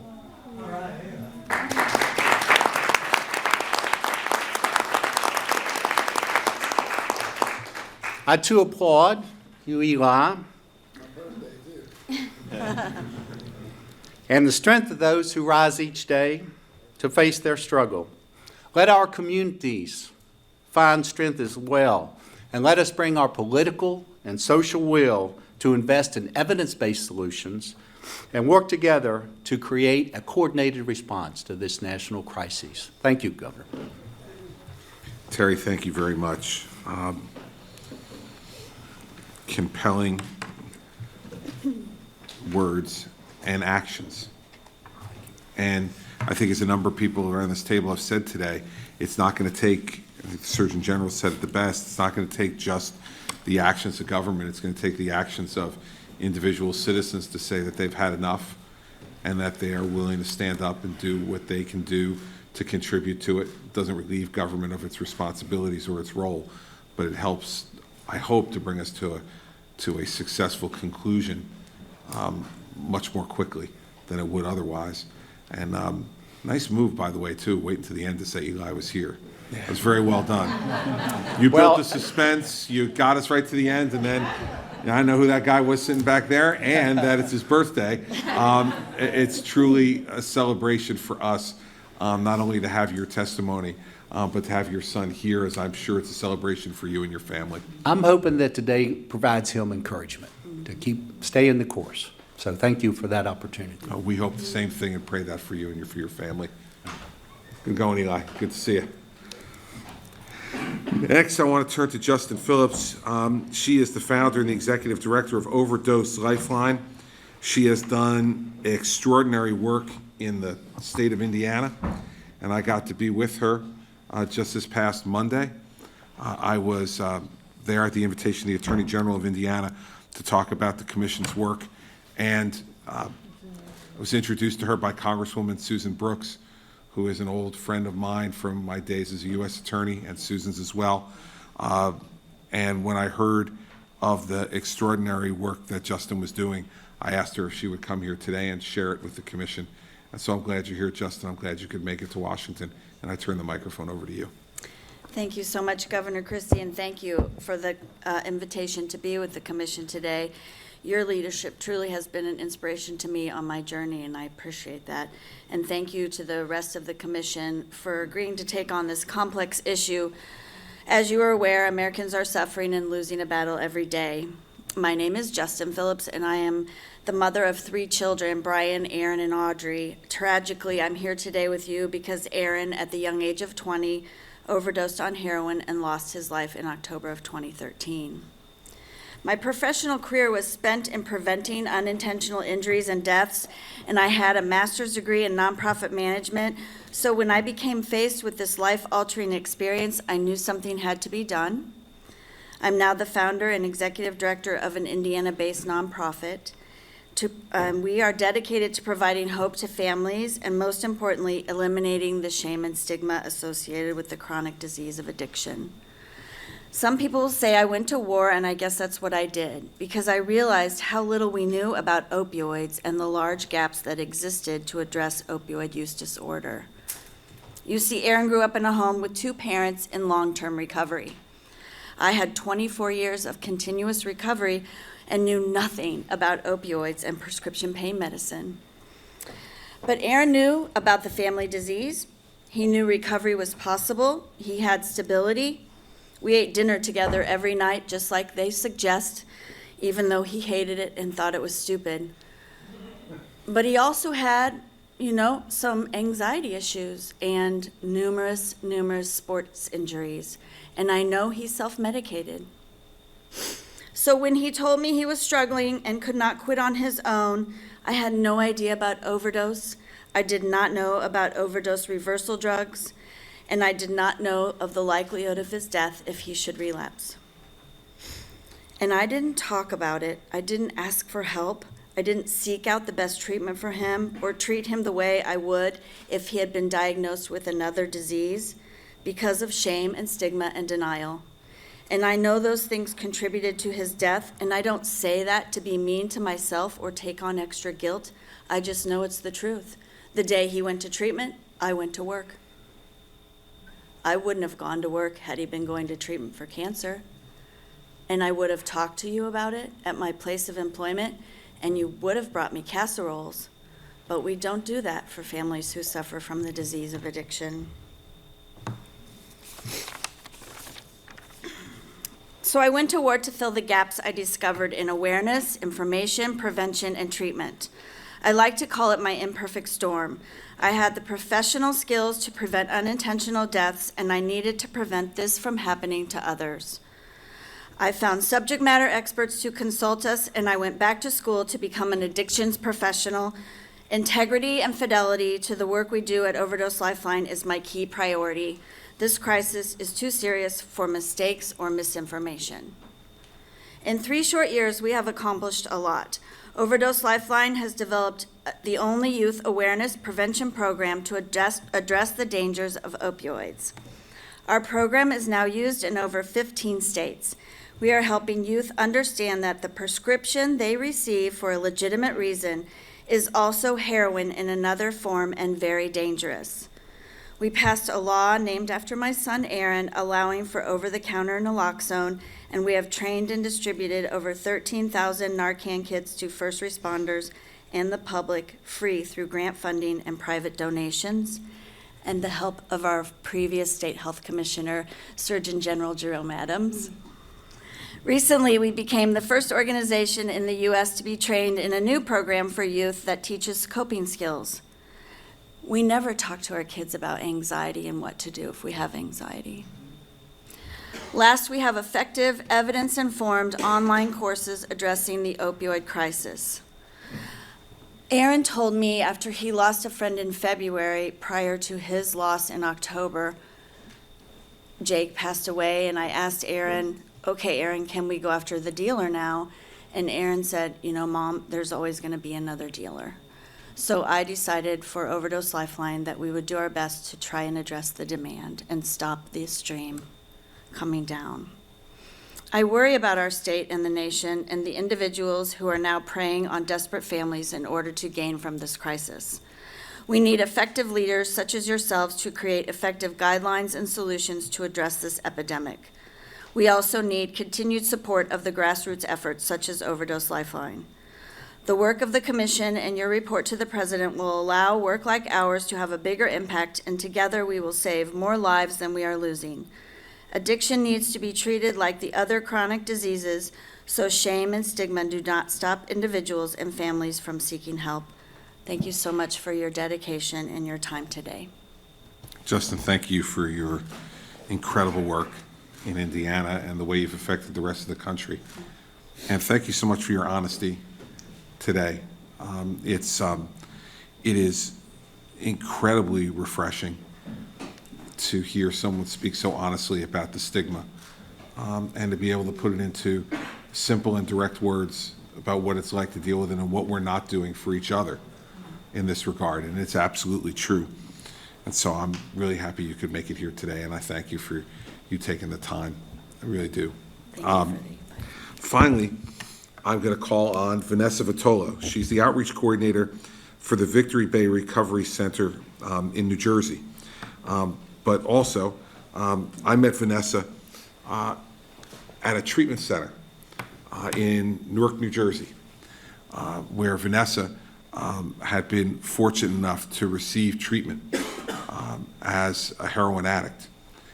And after having met her that day, I thought both in the way she spoke and the way she carried herself, that this was someone who could do as much or more about the issue of stigma that Justin just spoke about as anyone, for two reasons. One, because of the way when I brought her here on the day the president signed the executive order establishing this commission, I went into the Oval Office before we went into the cabinet room for the meeting, and I said to the president, by the way, just so you know, I brought 2 addicts from New Jersey who are in recovery, and they're in the cabinet room, and you're going to get to hear from both of them, and they have a program for you, and you get to call on them. And he said, okay, great. And so when he got in there and sat down and we went through the preliminary discussions, he then said, where's Vanessa? And Vanessa raised her hand, and the president looked and he said, you? The power of Vanessa is the power that shows this happens to anyone and everyone. Whatever your stigmatized, predisposed, preconceived notion is of what someone who's struggling with addiction looks like, it's not Vanessa, but it is Vanessa. The second reason was that she was so extraordinarily willing to tell her story and to help for folks in New Jersey to get over that stigma. And so she is the star of the first $25 million ad campaign in New Jersey. There were lots of other people suggested, and when they asked me what I wanted, I said, I want her. And she has done that and has really become the face of recovery in the state of New Jersey. And I can't tell you how many people come to me when they talk about this and talk about her. And so I thought that the best way to end this set of testimonies to the commission for people who have been directly affected by this epidemic would be to end with Vanessa being able to make her remarks. So, my friend, I turn it over to you. Thank you. I'd like to start off by saying I'm one of the lucky ones. Over 65,000 Americans lost their lives last year to this disease. But I'd like to remind everyone that these people aren't just numbers. They are our brothers, our sisters, our children, our parents, our neighbors, our friends, and our coworkers. My story is much like the 65,000 people who lost their lives, but by the grace of God, I am now in recovery from my disease. Like so many of them, I come from a good family in a small town. I grew up playing sports my whole life and was very, very close with my family. I went to a private high school and grew up cheerleading. I then went to college and joined a sorority. After college, I got a really great job, and I had an injury. Then I was prescribed opioid painkillers. At first, it seemed harmless, but it very quickly spiraled out of control. I was a full-blown heroin addict. Heroin is actually cheaper and more accessible. It had come to a point where I had given up everything for this drug. I'd isolated myself from my family and my friends, and I found myself jobless and homeless, selling my soul for the next high. Active addiction is a very dark place. I cannot convey the depths of my suffering and the suffering of my family. My mom used to drive around the streets of Atlantic City looking for me, begging people to find me. And the brief stints that I did see my mom, I would look her in the face and tell her, to accept the fact that I was going to die a drug addict.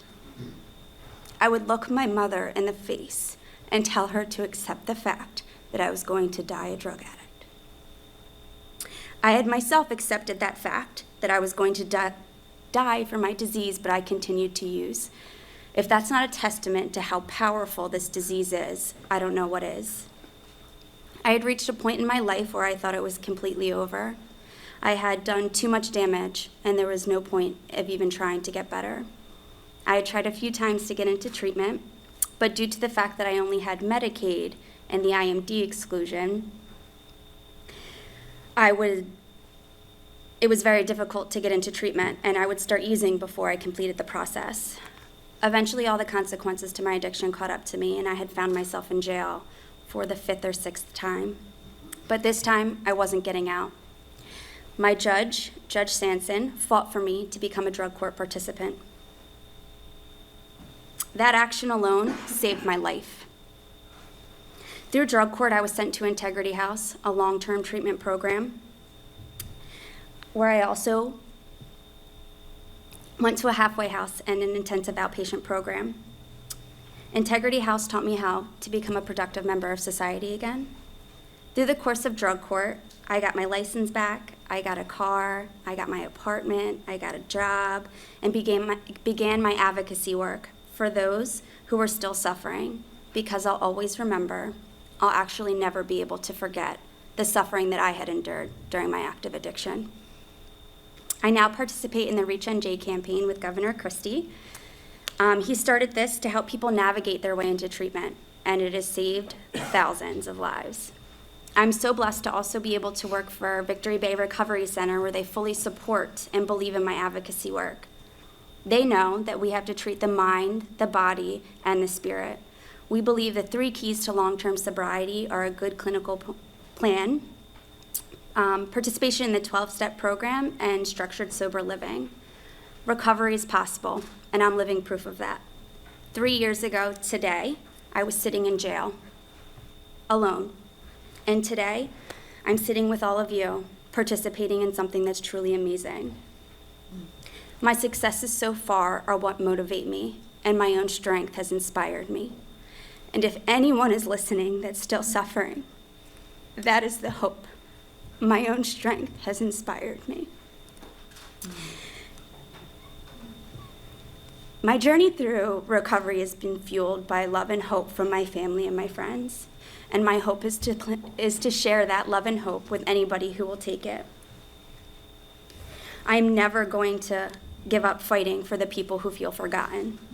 I would like to take this opportunity to thank you all on the commission for their hard work and dedication. I'd also like to personally thank you, Governor Christie, for all that you do to save lives, not just on a national level or a state level, but on a personal level as well.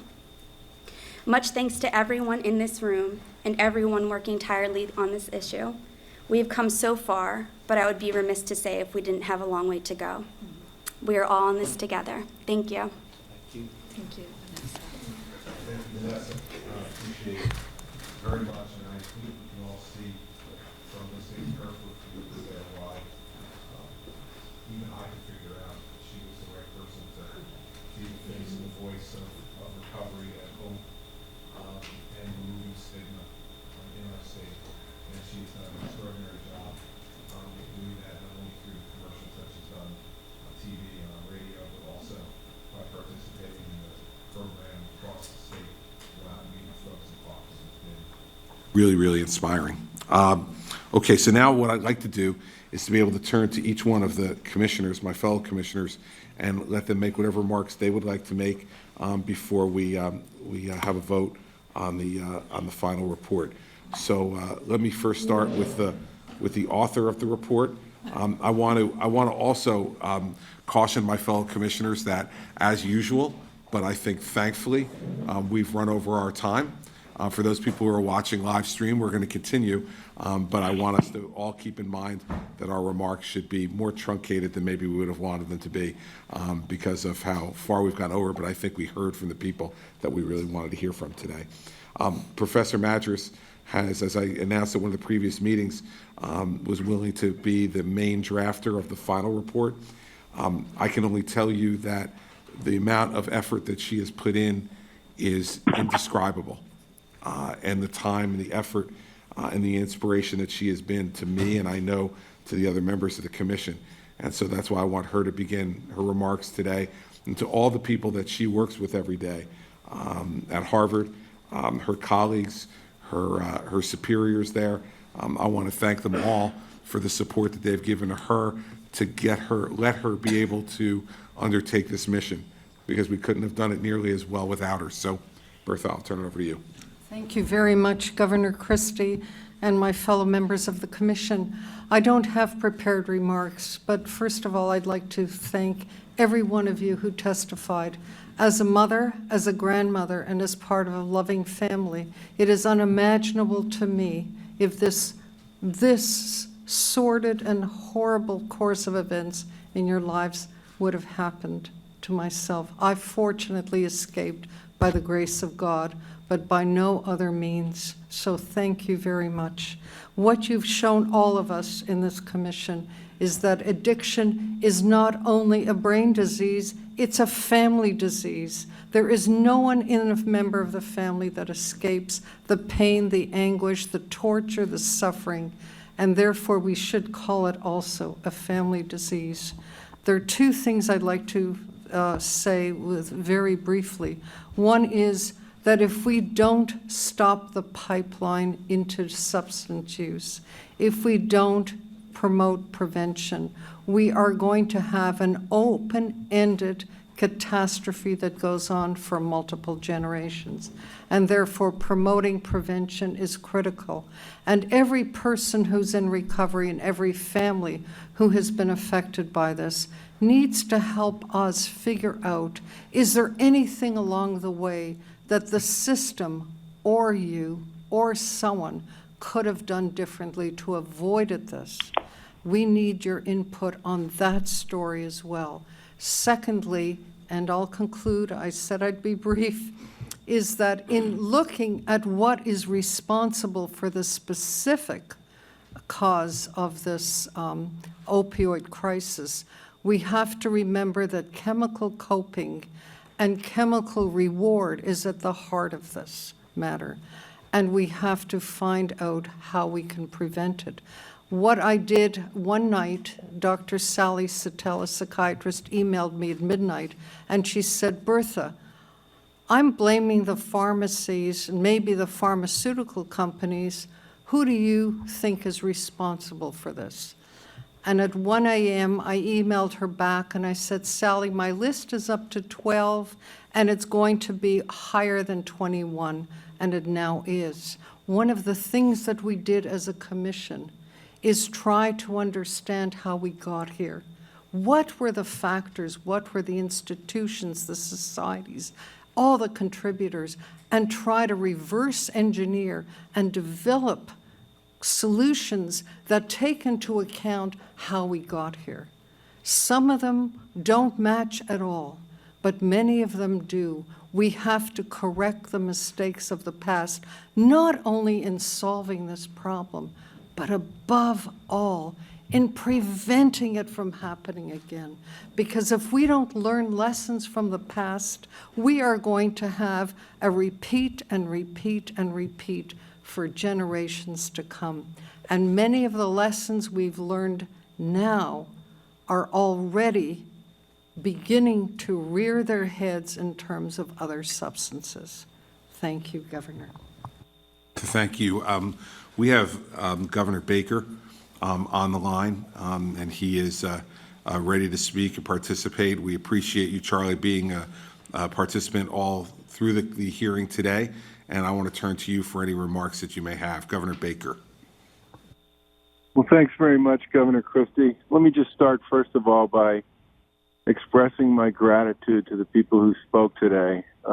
Sometimes when you get into these conversations about clinical options and efficacy and all the rest, we miss the most important element of all, which is the heart and soul of what's at stake here, which is the people who are directly affected by this terrible illness.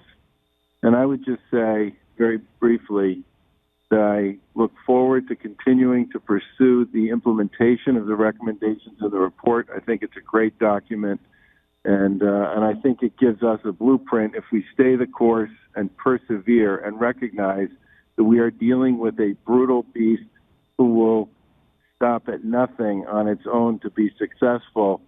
And we need to follow through and be as aggressive as addiction is. And that, for us, I think, in many respects, will be our greatest challenge. We need to stay with this issue, stay committed to it, stay engaged in it, and put our shoulders collectively to the wheel to see it through. But again, I want to thank the people who spoke today for speaking and for bringing their heart as well as their minds to this conversation. It's such an important part of what people need to hear. Thank you.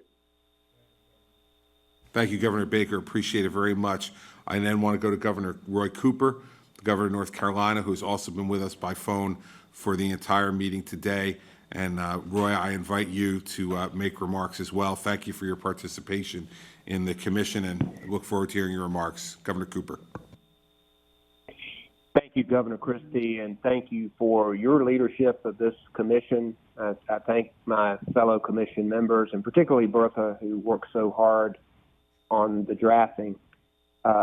Very powerful and gripping stories that were told today, and I think they're representative of hundreds of thousands of more stories across this country.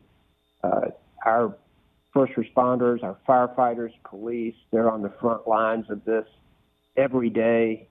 To the many families who are suffering the pain of loss, some of who were spared, and because of the fact that this crisis is hurting our economy, we have to make sure that this good report involves real follow-through, as that is critical.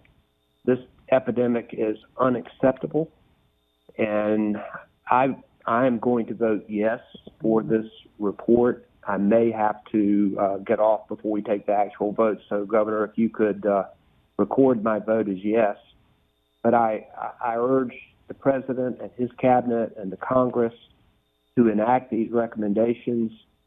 I'll continue to do my part as governor of North Carolina, and I know the governors of this country are ready to step up and work with our local and federal partners to address this problem that is costing lives and costing our economy. So thanks again for the honor of participating with this, and now it's on to the follow-through. Thank you, Governor. Well put, Governor Cooper. Appreciate it, and I think all of us up here are committed to the follow-through. And so we appreciate your remarks and appreciate your support. I next want to go to the Attorney General of the state of Florida, who's been a strong voice on this and a wonderful member of the commission as well, Attorney General Bondi. Thank you, Governor, and thank you for chairing this incredible commission. As a career prosecutor, I don't have a personal story like many of you, other than when I was a young prosecutor, I watched a famous baseball player trade his World Series ring for one piece of crack. And that's when I learned the power of an addiction. And that has stayed with me my entire career. And I think I can speak for all of us, we don't sleep at night over this issue to this day. And when we start sleeping well at night, we're not doing our jobs. And for all of you families to come out and talk, and Mary, you've been my champion forever, for all of you to come out and speak on this issue means so much, and the world needs to hear you. Vanessa, Eli, to the lucky ones, and Justin, Jim, and Doug, I'm going to frame your children in my office. I frame pictures in my office to inspire me. Thank you. Thank you all for telling your stories and for what you do, because you keep all of us going. And that's what inspires people like Governor Christie. I know that every single day. So thank you all. You're changing lives. Thank you. Thank you, Pam. Appreciate that very much. Next, I want to turn to Congressman Patrick Kennedy. Thank you, Governor. What we need to do is keep the advocacy going. One of the reasons why this terrible tragedy has been allowed to continue is that there hasn't been the kind of voices that we heard today in this room all across this country, going to the attorneys general in this country, going to the insurance commissioners to make sure they write the insurance policies in each state, going to the state legislatures in addition to Capitol Hill. And it's taken us this long because this town doesn't react, nor does any other capital in this country, unless it hears from real people talk about their stories, and then follows it up by saying, and we're going to vote in the next election. That's how democracy works. And because these illnesses have been so stigmatized, the voices have been silenced, and the insurance companies are counting on it because it allows them to continue to practice more onerous medical management practices on those seeking treatment from addiction than they would in any other set of illnesses. And it still allows members of Congress to be, oh yeah, okay, I love to hear your story, and yet never appropriated the needed dollars in order to make a difference. So we need to take that, bully pulpit that the governor has given us today and saying, we're gonna make this happen because we need to go out there and start going to these officials and telling them that we're gonna hold them accountable. God forbid, hold politicians accountable on an issue that's important to millions of American families on both sides of the political aisle. I want to thank Governor Christie for your incredible leadership throughout this process, including, from my vantage point, the work on the parity language, which was so crucial in this report, and I appreciate it so much, and your shout out for that. But as you know, parity won't matter if people don't have access to insurance. We need to get access to insurance, and with that, we will begin to treat the whole person because these aren't isolated illnesses. They have comorbidities, as we heard today. And frankly, it's going to cost the system less if we're to add up all the costs if we first provide them the coverage to begin with. And I'll just conclude by saying, in New Jersey alone, Governor Christie has led the way for over $200 million just this year, which marks nearly half of what the federal government is spending on this illness in just the state of New Jersey. If we're to extrapolate that, that would mean your conference has been extended an additional 25 minutes. Is that a New Jersey person? Or, I will say if you extrapolate that across 50 states, that's a minimum of $10 billion that we need to spend on a national level. On the AIDS epidemic, we were spending $24 billion a year, and we had 53,000. Not to equate one life with the other, but let's just be honest. If we see those dollars appropriated there, there's no reason why we can't expect a similar amount of dollars being spent on this, our nation's epidemic for our time. And I thank the governor, and with that, when appropriate, would be happy to move the question. Thank you, Congressman. I appreciate it very much. First, I want to thank the President for giving me the opportunity to chair this commission. It has been an extraordinary honor and eye-opening experience, and an experience that I will never forget. And so I want to thank him first for giving me the opportunity to do this and for caring enough about this issue to put it right at the forefront of his administration in his first year in office. There are a lot of competing interests in a first year of a president's term, and the fact that this president has made this such an important issue, I think needs to be acknowledged, and I thank him for that. I also want to thank the fellow members of the commission. This is not one of those commissions where it was just like show up and get your name on a piece of paper. Everyone worked. Everyone, the final report that you see in front of you was contributed to by every member of this commission personally. Through this weekend, I was still receiving additions and edits and suggestions directly from members of this commission. That's an extraordinary thing for a Washington commission, I can tell you, to have the people who are sitting in these seats doing that work. So I want to thank all my fellow members of the commission, the ones who are sitting here, and Governors Baker and Cooper, who were here with us over the phone today, but have been at this table for every other meeting. I also want to thank our staffs, people who have been assisting us. This commission got great support from ONDCP, and I want to thank Rich Baum and his team, and we got great support from them and for folks in the White House. But I think we would all tell you that the individual members of our staff have been extraordinary in supporting this while they were doing the other jobs that they do for us as well. And I thank them very much, and most particularly my Chief of Staff, Amy Craddock, who has made this her work over the course of the last number of months. And she's been absolutely extraordinary with all the other members of the commission and continues to tolerate me, which is pretty good work. It's just, as we get ready to give a final vote on the report, I think the testimony you heard today, and the reason that I decided to have the commission's last hearing be with all of you, is because I wanted those who are listening and those who will report on what happened here today to acknowledge that our people are dying. Our people are dying. 175 people a day, every day, are dying in the United States from this epidemic. I asked someone the other day who was talking to me about funding.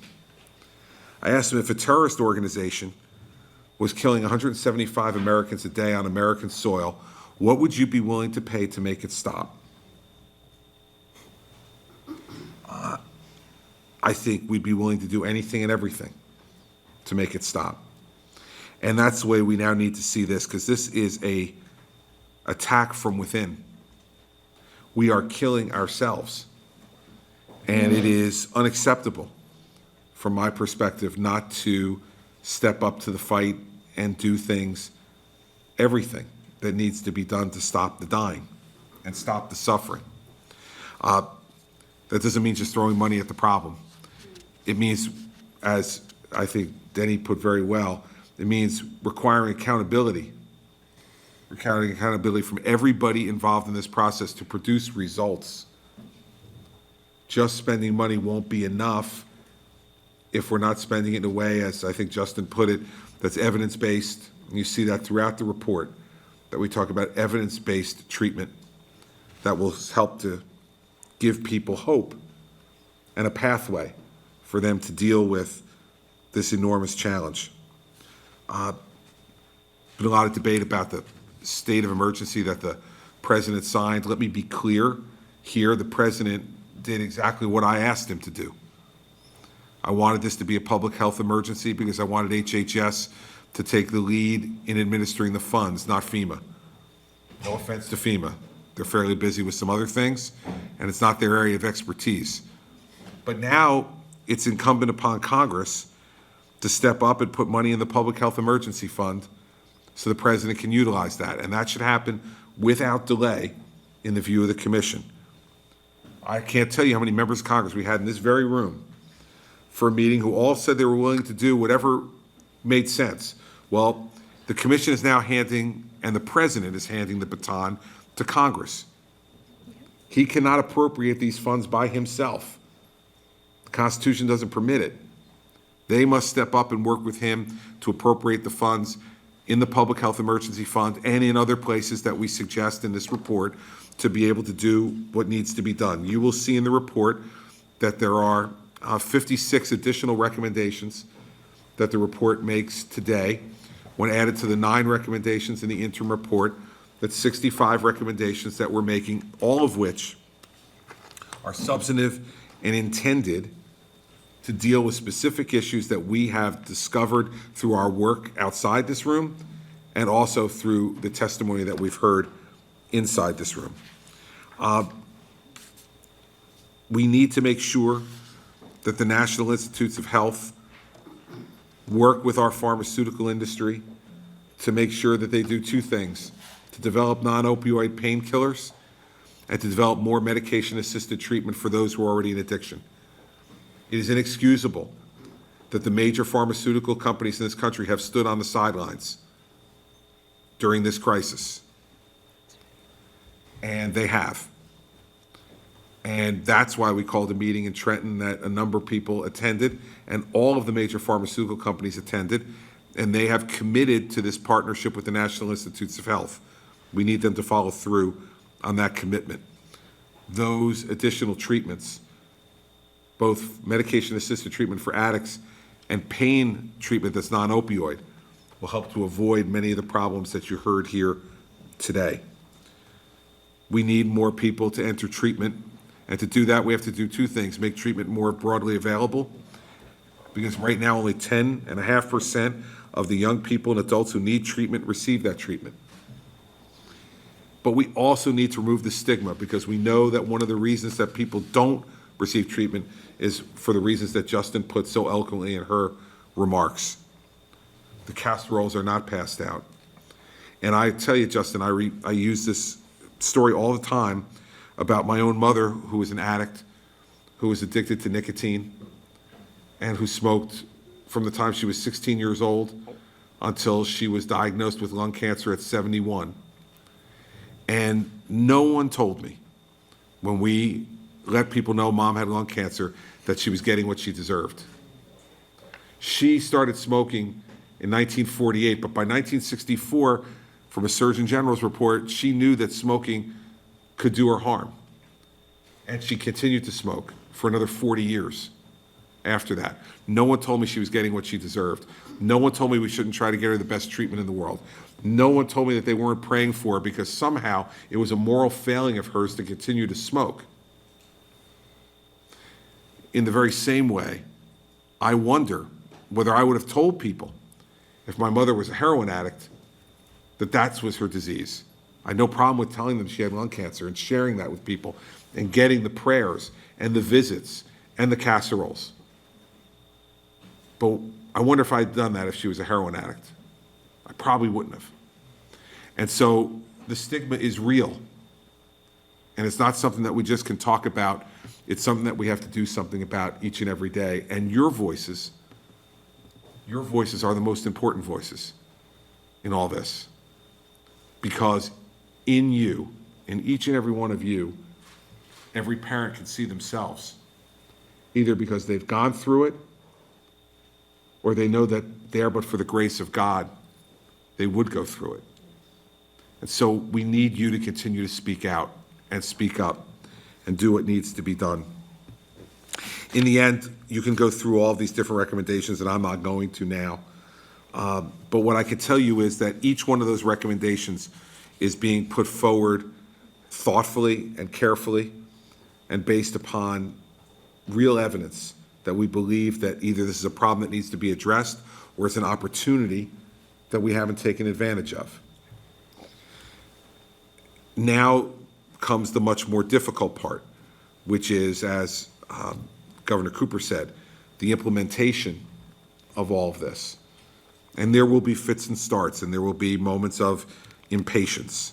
I have no doubt about that. I've been involved in government for too long to believe that from here everything will go smoothly. It doesn't matter, who is running the government. There will always be certain moments when we won't get it exactly right, but we can't afford not to be working aggressively. And the thing that I admire the most about this president is that he doesn't fear action. And he does not countenance fear. He plows ahead. And I am confident that he will look, along with his administration, at these recommendations, that he will plow ahead and do things that need to be done, and that he will lead on this issue. When he asked me to do this, the only question I had for him is, are you serious? Because if you're not serious, I don't want to waste my time. And he looked right in the eye to me and said, you give me things to do and I will get them done. I believe this president will do that in this issue. And the last thing I'll say about that is this. I've known him and he's been my friend for 15 years. And so for 15 years, I've known the story of his older brother, that for one of the first times, and certainly in the most extensive language he's ever used, he spoke about last week. I've been encouraging him to do that for years, because I said to him when he gave me that pen last week, and I walked up to thank him for that, I said, thank you, Mr. President. These folks now know that you're one of them. We have a person in the White House now who will not ignore this problem because he's lived it. And everybody up here on this dais has lived this problem in one way or another and is committed to it. And so this report and the interim report, I will continue to agitate and be impatient to see it get implemented. I'll continue to travel around the country, both as governor and in 76 days, not that I'm counting when I retire from the governorship, and continue to work hard on this issue because I care deeply about it personally and have for a very long time. So you all have contributed mightily to this, and I appreciate it very much. I want to thank Kellyanne again for being the person at the White House who understands this issue the most, who cares about this issue just as much as the president does, and who has worked extraordinarily hard to make sure that any hurdles that were placed in our direction were hurdles that we could get over. And so I appreciate that very much, Kellyanne. Thank you for being here and all the time you've committed to it. So I would entertain a motion from the commission to approve the final report. Mr. Chairman, I move the final report. I look for a second. Second. Thank you. And, Second. Thank you. And take vote. Professor Madras. Yes, enthusiastically. Congressman Kennedy. Aye. Governor Baker. Yes. Governor Cooper. Who I think already voted yes. Thank you, Governor. Attorney General Bondi. Yes. And Governor Christie votes yes, unanimous. We will convey this to the president immediately. It is up and available online. We invite you to comment on it. You have the ability to do that as well. I want to thank the folks at ONDCP for all the hard work in getting it going. Thank all of you for being here today. A very special and impactful day. Thank you all very much.